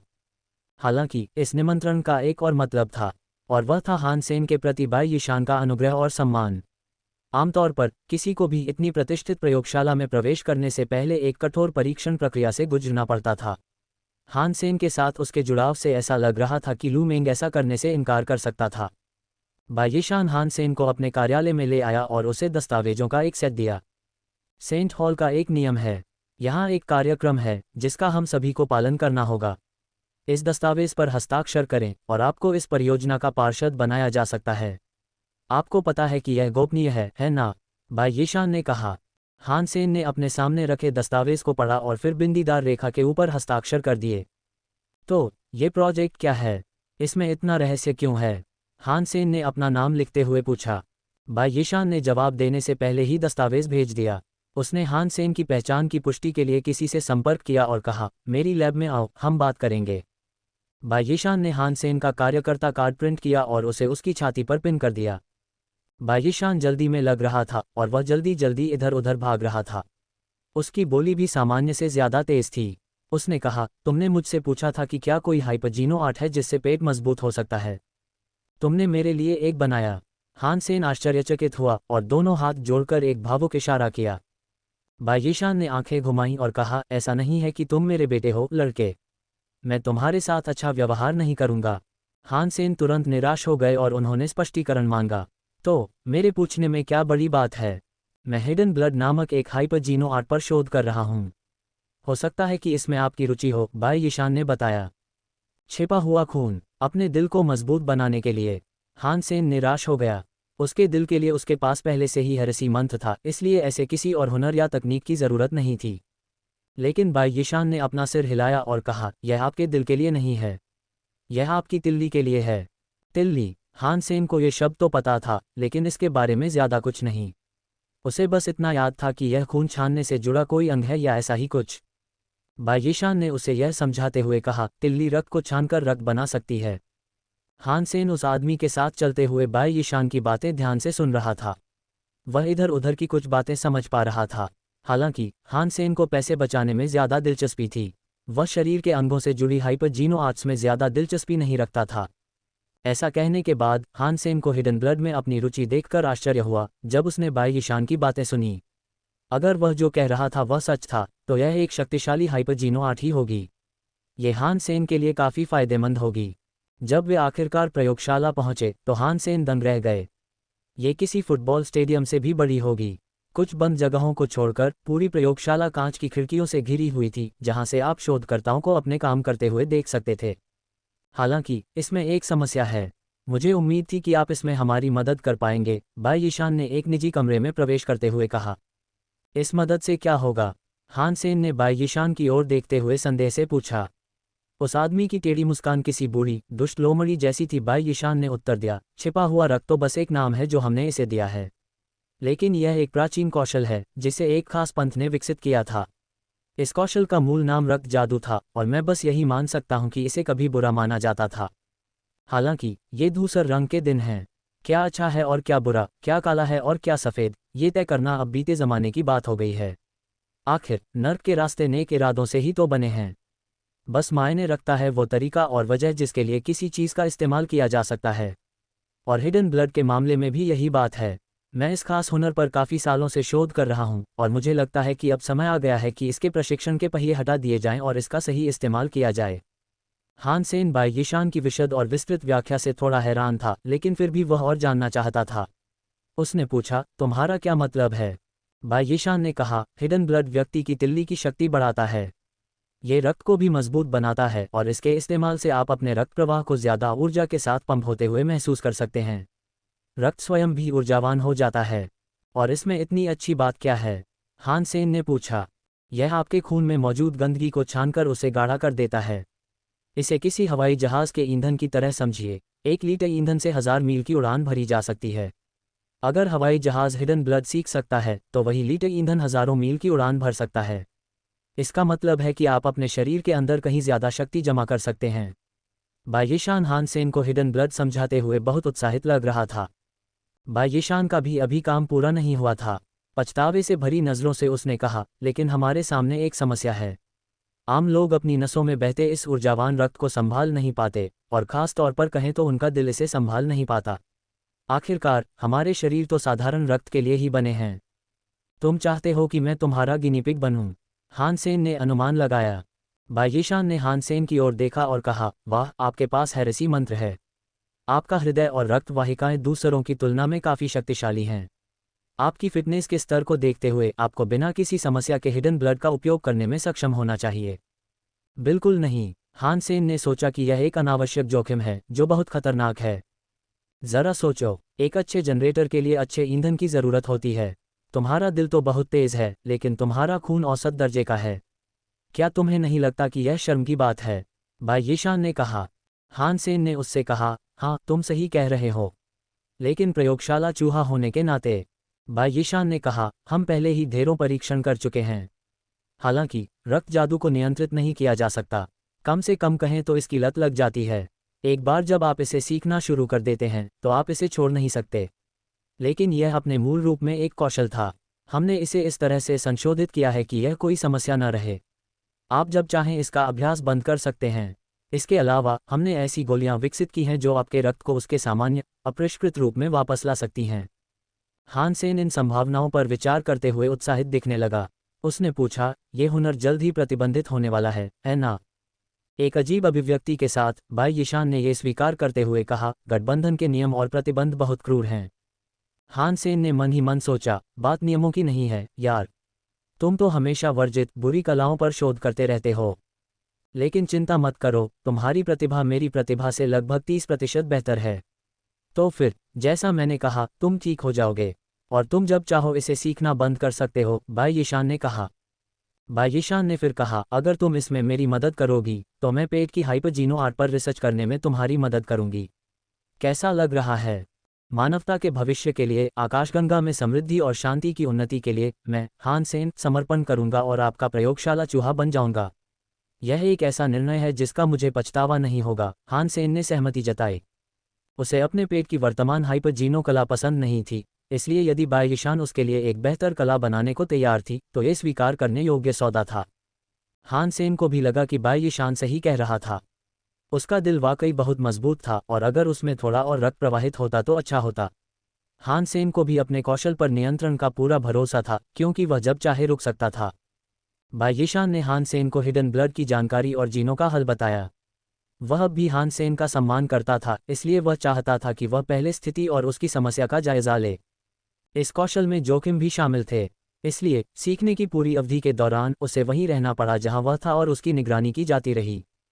बाई यीशान ने सब कुछ व्यवस्थित किया था, यहाँ तक कि हान सेन के लिए वर्गीकृत दस्तावेज भी बनाए थे।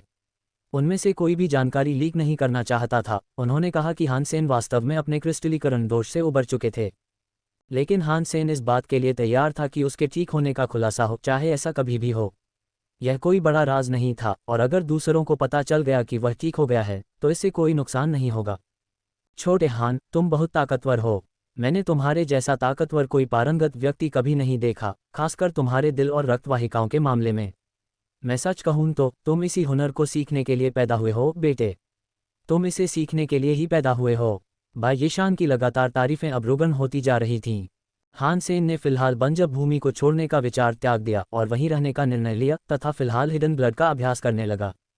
उसे इसका अभ्यास करके अच्छा लगा। वह मानता था कि उसका रक्त पहले से ही काफ़ी शुद्ध है, लेकिन इस कौशल ने उसे कुछ और ही सिखाया।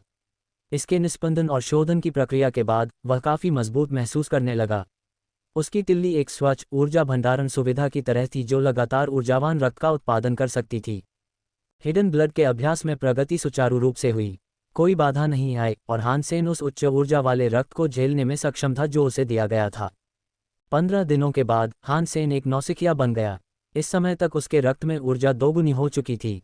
अब हान सेन के पास अभयारण्य में प्रवेश करने और दोनों जीवन जीनोसार को परिष्कृत करने का समय था। बाई यीशान अब तक के परिणामों से संतुष्ट थे और जब हान सेन और भी बेहतर हो गए तो उन्होंने सूचना डेटा के कौशल के साथ अपने अनुभवों को दस्तावेज में दर्ज किया। बेशक उसका अनुभव ज़रूरी कई चीज़ों में से बस एक था, इसलिए यह प्रोजेक्ट को संतोषजनक ढंग से पूरा करने के लिए काफ़ी नहीं था।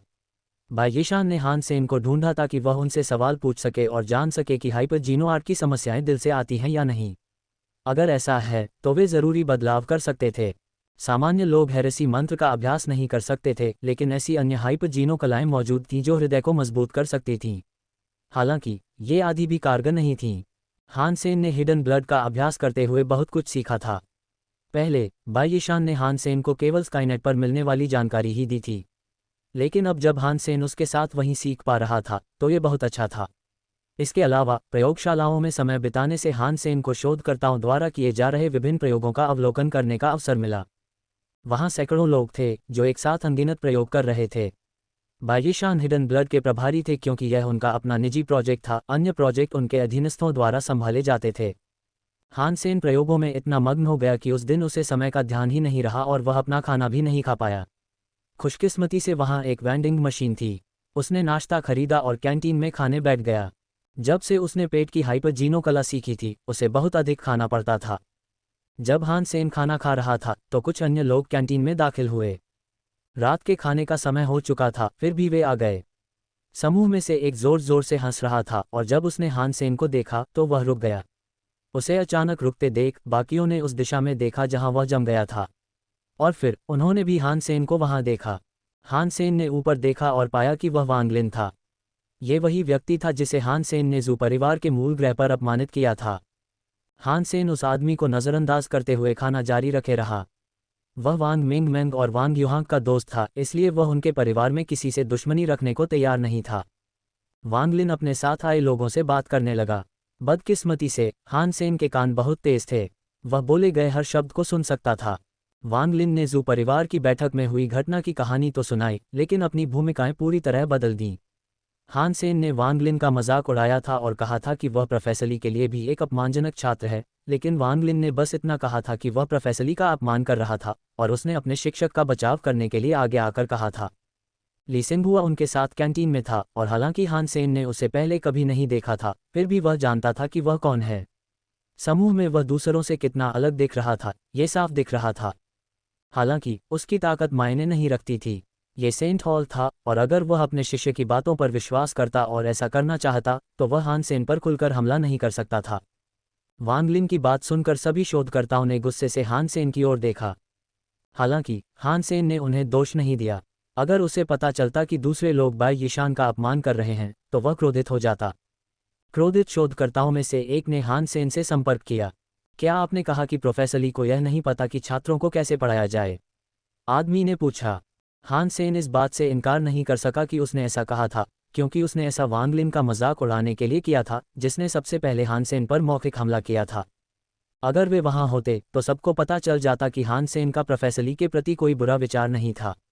हालांकि वांग लिन ने जो बताया था उसे सुनने के बाद वे अपने सहकर्मी पर यकीन करने के पक्ष में थे। मैंने ऐसा कहा था, हान सेन ने स्वीकार किया। शोधकर्ता गुस्से में दिखे और बोले, तुरंत माफी मांगो। अगर तुम नहीं मांगते तो आगे मैं जो भी करूंगा उसके लिए मुझ पर दोष मत लगाना।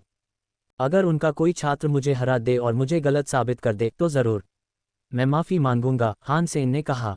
कैसे? किसी लड़ाई से? मुझे तो लगा था कि तुम विकलांग हो।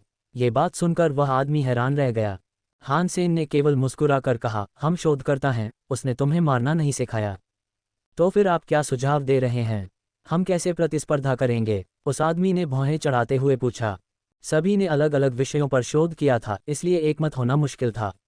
हान सेन के लिए किसी ऐसी चीज का सुझाव देना उचित नहीं होगा जो उन्होंने पहले ही पढ़ ली हो। हान सेन मुस्कुराया और ली सिंघुआ के सामने चला गया। हान सेन, आप क्या कर रहे हैं? शोधकर्ता ने दोनों के बीच आते हुए कहा। हान सेन ने ली सिंघुआ को प्रणाम करते हुए कहा, प्रोफेसर ली, आप कोई शोध विषय क्यों नहीं सुझाते जिस पर हम साथ मिलकर शोध कर सकें? अगर वे तेज होंगे तो मैं हार जाऊंगा, और अगर वे तेज होंगे तो मैं हार जाऊंगा। सबको लगता था कि हान सेन पागल है।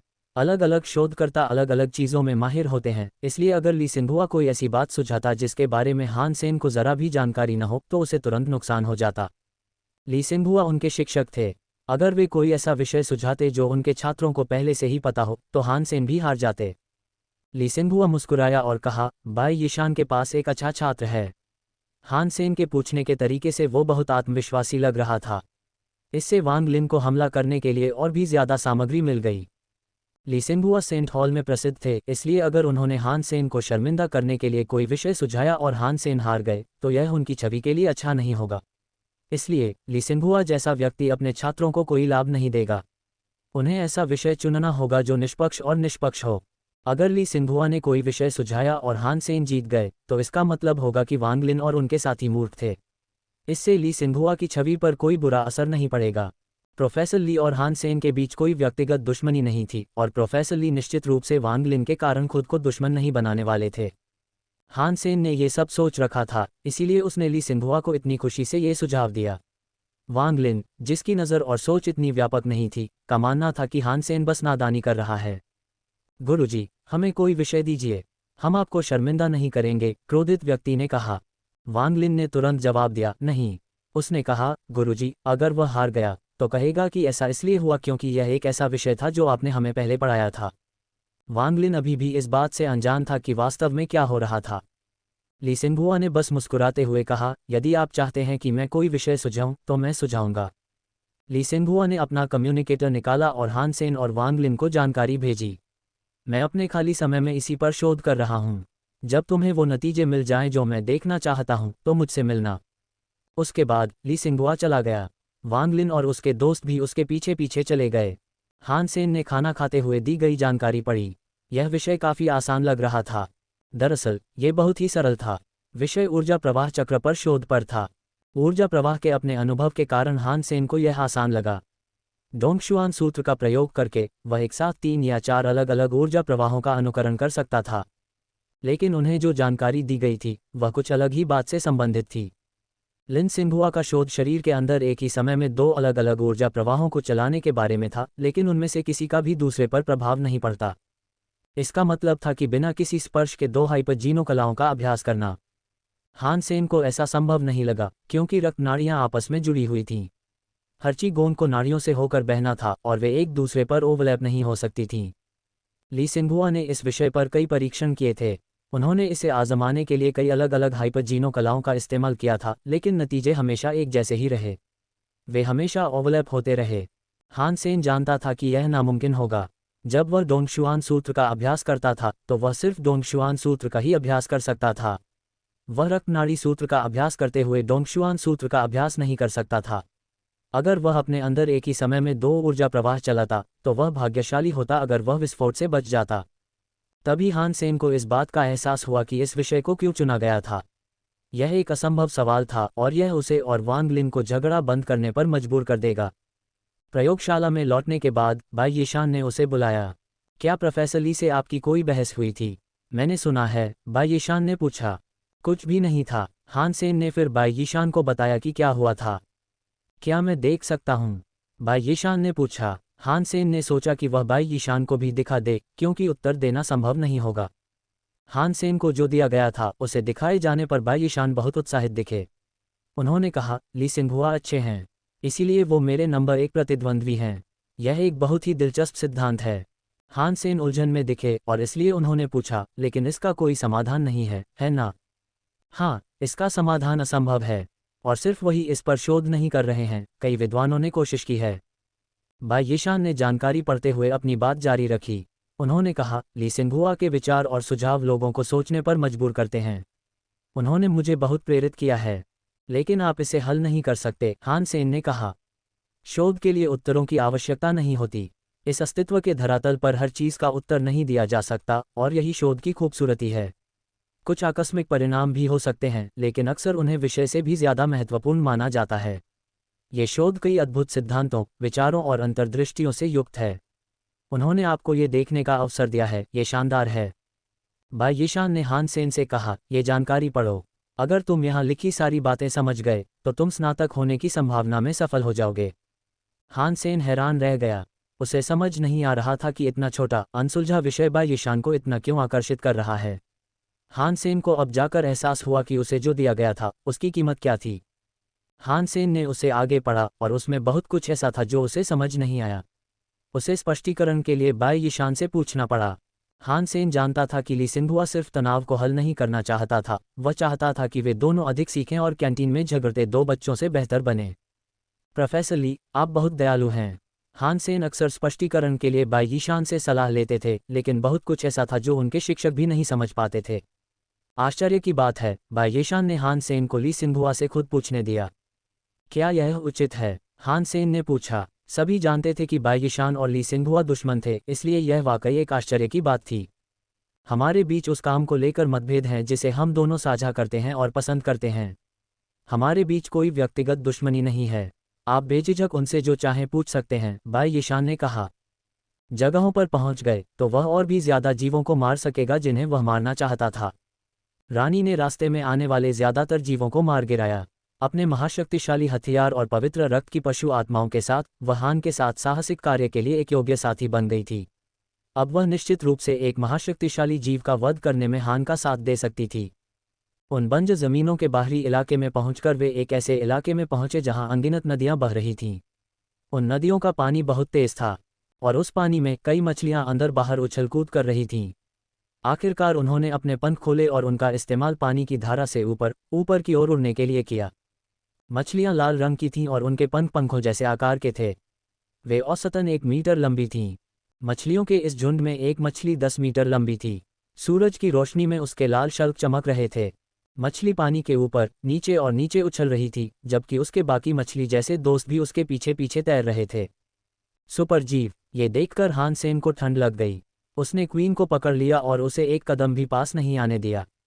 ये सुपर प्राणी अलग था, इसीलिए हान सेन को इतनी सावधानी बरतनी पड़ी। अगर यह कोई आम सुपर प्राणी होता तो वह कभी इतना सावधान नहीं होता। उस बड़ी मछली की जीवन शक्ति बेहद शक्तिशाली थी। हान सेन ने पहले कभी ऐसी कोई चीज़ नहीं देखी थी। तीसरे देवता के अभयारण्य में रहते हुए उसने बहुत कुछ देखा था, लेकिन उस नदी के राक्षस के बराबर कुछ भी नहीं था। हान सेन ने रानी को पकड़ लिया और एक भी मांसपेशी नहीं हिलाई। उनके सामने वाली मछली ने शायद अपने 10 जीन लॉक खोल लिए थे, इसलिए हान सेन उसके गुस्से को भड़काने का जोखिम नहीं उठाना चाहता था। इसके अलावा उसके पीछे आने वाली मछलियों का झुंड कम से कम पवित्र रक्त का था। उनकी संख्या ही बहुत ज्यादा होगी। रानी को नहीं पता था कि मछलियां कितनी शक्तिशाली थीं, लेकिन वह हान सेन को इतनी अच्छी तरह जानती थी कि अगर वे खतरे में न हो तो वह इतना सतर्क नहीं होगा। उसने उसकी स्पष्ट इच्छा पूरी की और बिल्कुल स्थिर रही। मछली राजा ने शायद इस जोड़े को नहीं देखा होगा, इसलिए वे खुशी खुशी ऊपर की ओर बढ़ते रहे। हान सेन ने आह भरी। मछलियां खत्म होते ही वह वहां से जाने वाला था, लेकिन मछलियां बहुत ज्यादा थीं। मछलियां हर उस पानी की धारा में ऊपर नीचे झुंड बनाकर घूम रही थीं जिसे उन्हें पार करना था। कुछ देर के इंतजार के बाद रात के आगमन के साथ ही चमकता आसमान भी गायब हो गया। चांदनी में नदी जगमगा रही थी और मछलियां लाल और चमकीली थीं। उन्होंने नदी को खूबसूरती से रोशन कर दिया था। वे अभी भी मछलियों के राजा के पीछे पीछे चल रही थीं और उनकी इतनी बड़ी संख्या वहां से गुजर रही थी कि यह लगभग अविश्वसनीय था। बाओ एर इस नज़ारे की खूबसूरती से मंत्रमुग्ध हो गई और हमेशा की तरह वह इसे और करीब से देखना चाहती थी। वह हान सेन के कंधे पर चढ़ गई और उसे स्प्रिंगबोर्ड की तरह इस्तेमाल करते हुए सीधे नदी में कूद गई। लालटेन मछलियां उससे नहीं डरीं। बाओ एर ने उनमें से एक को पकड़ लिया और उसकी पीठ पर सवार हो गया। मछली न तो नाराज थी और न ही परेशान, बस बाओ र को एक मज़ेदार सवारी दे रही थी। एक पल वह हवा में तैरती तो अगले ही पल पानी के अंदर चक्कर लगाती। बाओ र यह अनुभव करते हुए बेहद खुश था। ये सामान्य नहीं है, मुझे लगता है कि कुछ गड़बड़ है, चलो गौर से देखते हैं और देखते हैं क्या होता है। बाओ र को मछली पर सवार देखकर हान सेन को आश्चर्य हुआ कि बाकी मछलियां क्या कर रही होंगी। उसने गोल्डन ग्रोलर को बुलाया और क्वीन के साथ बाओ र और मछली के पीछे पीछे ऊपर की ओर चल पड़ा। नदी उनकी चमकदार माणिक जैसी चमक में पूरी तरह लाल हो गई थी। अगर हान सेन को अंदाज़ा लगाना होता तो वह अनुमान लगाता कि वहां कम से कम 10 लाख मछलियां होंगी। कोई भी मछली आक्रामक नहीं लग रही थी तथा उन्होंने नदी के पानी में दिखने वाले किसी भी जीव को परेशान नहीं किया। बाओ एर बड़ी मस्ती में उछल कूद कर रही थी, मछलियों के साथ ऐसे उछल रही थी मानो वे कोई पत्थर हों। वे सभी अभी भी शांत थीं, किसी को भी ऐसा नहीं लग रहा था कि वे उसे चोट पहुंचाना चाहती हों। बाओ एर और भी बहादुर होती गई। जब वे मछली राजा के पास पहुंचे तो वह बार बार उसके सिर पर उछलने लगी। ये देखकर हान सेन के पसीने छूट गए। भले ही वह पालतू था और दुश्मनी नहीं करता था, फिर भी ऐसे शक्तिशाली प्राणी को परेशान न करना ही समझदारी थी। आप कभी भी बहुत ज्यादा सावधान नहीं हो सकते और ऐसा कुछ करना जो ऐसे प्राणी के क्रोध को भड़का दे बेवकूफ़ी थी। लेकिन बाकी मछलियों की तरह उसे भी कोई परवाह नहीं थी। वह भी बाकी मछलियों के साथ ऊपर की ओर बहती रही। जैसे जैसे वे ऊपर की ओर बढ़ते गए, रास्ता उतना ही ढलानदार होता गया। अंततः यह उन्हें पहाड़ी ऊंचे इलाकों में ले गया और ढलानें इतनी कठिन थीं कि गोल्डन ग्रोलर मुश्किल से उनके साथ चल पा रहा था। नदी के किनारे कभी कभार कोई जीव दिखाई दे जाता था, लेकिन मछलियों के आते ही वे सब दूर हो जाते थे। ऐसा नहीं लगता था कि वे उनसे कोई बातचीत करना चाहते हों। सभी प्राणियों के पास अपना अपना क्षेत्र था, वे जिस पर पूरी तरह से रक्षा और शासन करते थे। फिर भी सभी प्राणी मछली को बिना किसी रुकावट के गुजरने देने में सहज थे। यह एक अजीबोगरीब घटना थी जो हान सेन ने पहले कभी नहीं देखी थी। हान सेन आखिरकार एक पहाड़ की चोटी पर पहुंच गया। दूर से उसने देखा कि 100 मीटर लंबा पानी का सांप नदी से बाहर निकल रहा है और मछलियां अपने रास्ते जा रही हैं। एक जगह 10 मीटर लंबा मगरमच्छ था और एक मेढक भी, जो एक जहरीले बादल में बह रहा था। वे एक जलीय अजगर के पास से भी गुजरे, जो विनम्रता से अपने पानी से चला गया, जिससे मछली को निर्बाध रास्ता मिल गया। वह मछली बहुत बुरी है। हान सेन को मछली को मिले सम्मान से ईर्ष्या हुई। लाल लालटेन मछली राजा की विनम्रता को देखकर उसके सिर पर बाओ एर होने के बावजूद हान सेन ने छोटी मछली में से एक पर सवारी करने की इच्छा जताई। लेकिन वह बाओ र नहीं था, इसलिए उसे यकीन नहीं था कि वह ऐसा कर पाएगा। जीवों को हान सेन पर हमला करने में मजा आता था, लेकिन वे कभी बाओ र पर हमला नहीं करते थे। अगर हान सेन किसी मछली पर कूद पड़ता तो वे उसे मार सकते थे। ये लालटेन मछलियां आखिर कहाँ जा रही हैं? वे कई दिनों तक मछलियों के साथ साथ नदी में तैरती रहीं। फिर भी कोई अंत नजर नहीं आ रहा था। लेकिन हैरानी की बात यह थी कि मछलियां अपनी गति बढ़ाने लगीं और थोड़ी तेजी से तैरने लगीं। आखिरकार मछलियों ने इधर उधर खेलना बंद कर दिया और बस अपने राजा के पीछे पीछे चलने लगीं। जब मछली के राजा ने अपनी गति बढ़ाई तो कई छोटी मछलियां पीछे छूट गईं। अंत में गोल्डन ग्रोलर भी उसके साथ नहीं चल पाया, और वो भी पूरी रफ्तार से चलने के बावजूद। गोल्डन ग्रोलर ताकतवर तो था, लेकिन उसने अपने कई जीन लॉक नहीं खोले थे। इसलिए अपनी अच्छी रफ्तार के बावजूद वह उतना तेज नहीं था जितना हो सकता था, और मछली राजा की तुलना में वह काफ़ी धीमा था। हान सेन ने बाओ एर से मछली को छोड़कर वापस आने का अनुरोध किया, लेकिन उसने अपना सिर हिला दिया और मछली राजा के ऊपर ही रही। हान सेन को पता था कि कुछ बड़ा होने वाला है, लेकिन गोल्डन ग्रोलर भी अन्य मछलियों की तरह पिछड़ने लगी थी। हान सेन ने रानी से कहा, मैं आगे बढ़ूंगा, आप गोल्डन ग्रोलर के साथ धारा का अनुसरण करें। हान सेन ने अपने रक्त दानव ड्रैगन पंख फैलाए और अपनी फीनिक्स तकनीक से मछली राजा का तेजी से पीछा किया। इस संयोजन ने हान सेन को मछली राजा का अच्छी तरह से पीछा करने में मदद की और वह पीछे नहीं रह गया। लालटेन मछली राजा आखिरकार अकेला ही जा रहा था, क्योंकि वह इतनी तेजी से जा रहा था कि उसका कोई भी साथी उसके साथ नहीं चल पा रहा था। सिर्फ हान सेन ही उसके साथ टिक सकता था। बाओ एर अभी भी मछली राजा के ऊपर बैठी थी और वहां बैठते हुए उसके चेहरे पर गंभीरता थी। हान सेन पूरे 2 दिन तक इसी गति से मछली राजा का पीछा करता रहा। खुशकिस्मती से उसके पंख एक जानवर की आत्मा थे। अगर वह अपनी ऊर्जा से उड़ रहा होता तो वह बहुत पहले ही थक जाता। आखिरकार हान सेन को उस लंबी नदी का अंत दिखाई दिया जिसे उसने पार किया था। वह एक बड़े पहाड़ की ओर जाती थी, जिसकी चोटी कहीं बादलों में ऊंची जगह पर थी। उसकी ऊंचाई का सही अंदाजा लगाना मुश्किल था। पहाड़ पर एक बड़ा सा झरना भी था। वह बादलों के ऊपर कहीं से गिर रहा था, मानो आसमान और बादलों को बांधे रखने के लिए कोई रस्सी हो। यह एक बहुत ही सुंदर दृश्य था और उस भव्य झरने के सामने तो मछलियों का राजा भी छोटा लग रहा था। झरना एक झील में गिर रहा था। जब मछली राजा उस झील के पास पहुंचा तो वह झरने से होकर आकाश की ओर बहने लगा।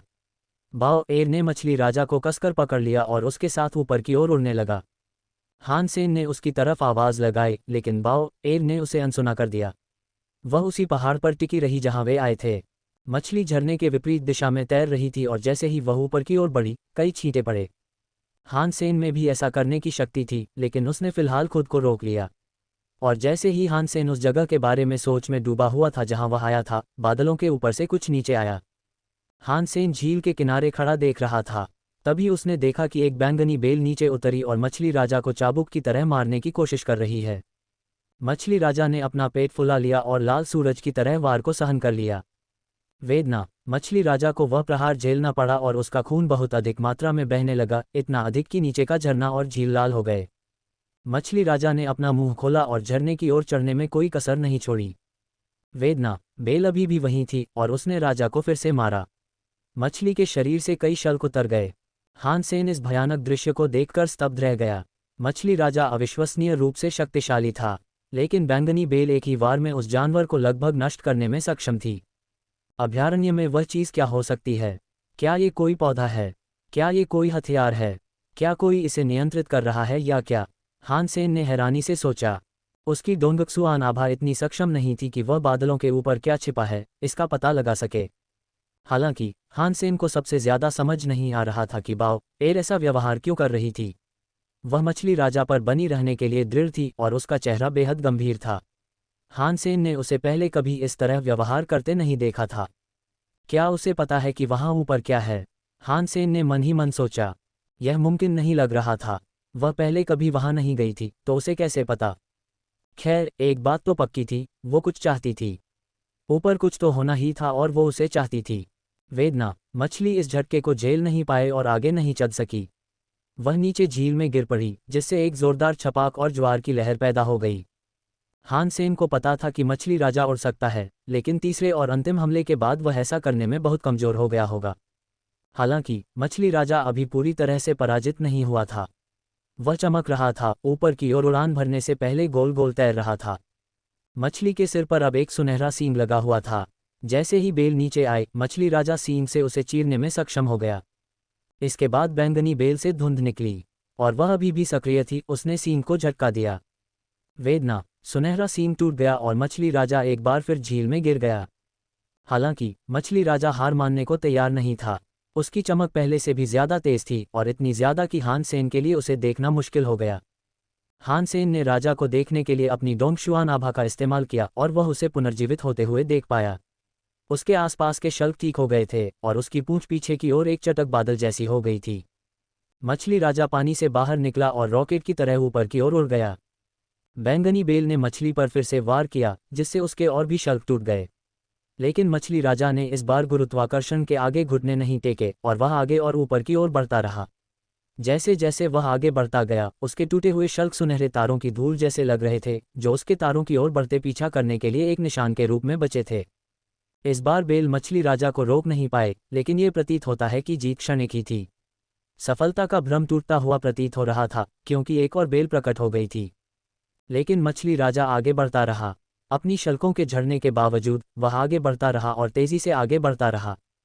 यह इतना तेज था कि दूसरी बेल कुछ भी करने में असमर्थ थी, और मछली राजा को ऊपर चढ़ने से रोकने में अपनी असफलता देखकर बेलें बादलों के ऊपर पीछे हट गईं। इतना सब कुछ सहने के बाद बाओ एर का चेहरा पहले से कहीं ज्यादा उदास लग रहा था। अब वह लौकी को अपने हाथों में लिए तेजी से अपनी ओर बढ़ते बादलों को घूर रही थी। हान सेन ने देखा कि कैसे खून से लथपथ मछलियां बादलों में घुस गईं और फिर कहीं ऊपर से गड़गड़ाहट की आवाज आई।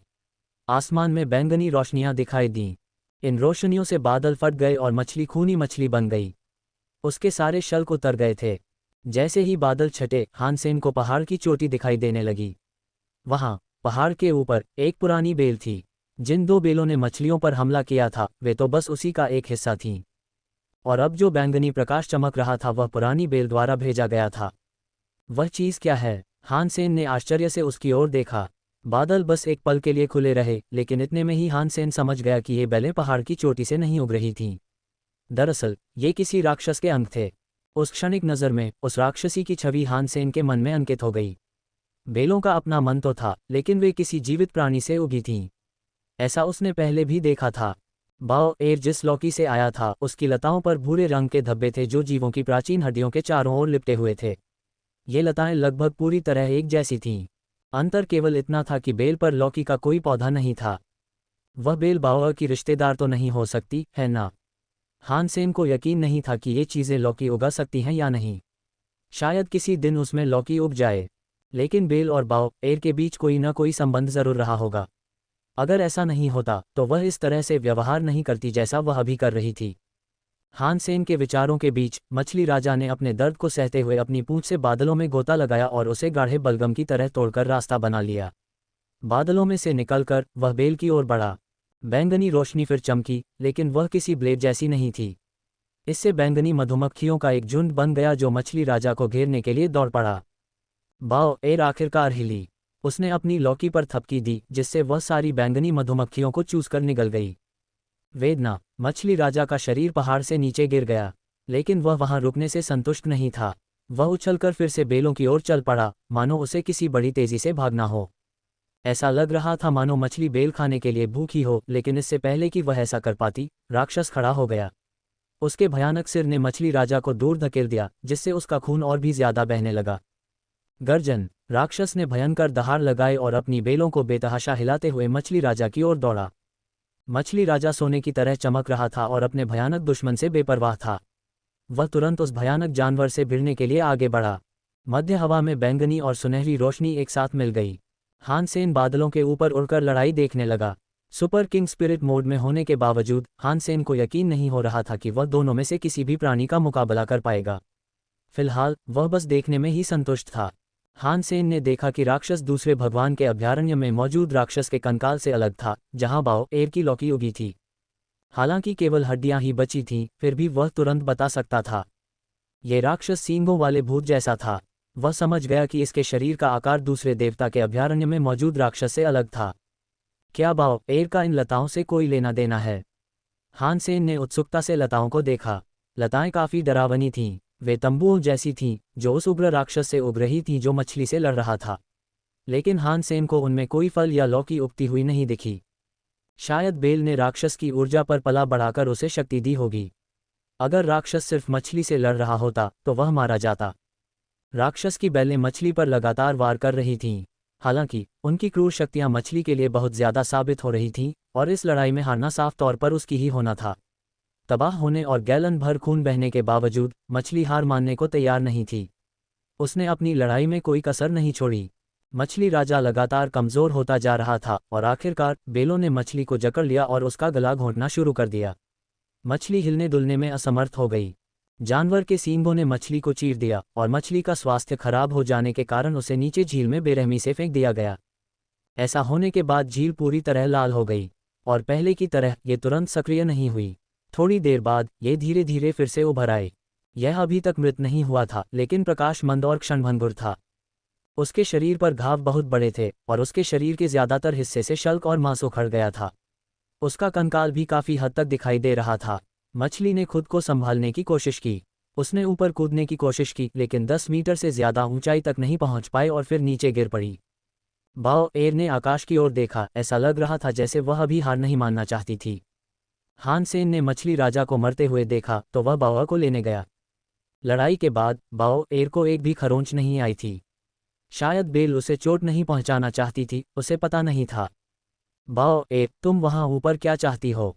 हान सेन को उम्मीद थी कि वह उसके सवाल का जवाब देगी। बाओ एर पहाड़ की ओर देखता रहा और बोला, पिताजी, मुझे बेल चाहिए। किस उद्देश्य से? हान सेन ने पूछा। मैं बस यही चाहता हूँ, बाओ र ने कहा। हान सेन उससे और जानकारी मांगता रहा, लेकिन उसने कुछ नहीं बताया। उसे शक था कि उसे खुद भी नहीं पता, लेकिन कोई रहस्यमयी इच्छा उसे जाने के लिए मजबूर कर रही थी।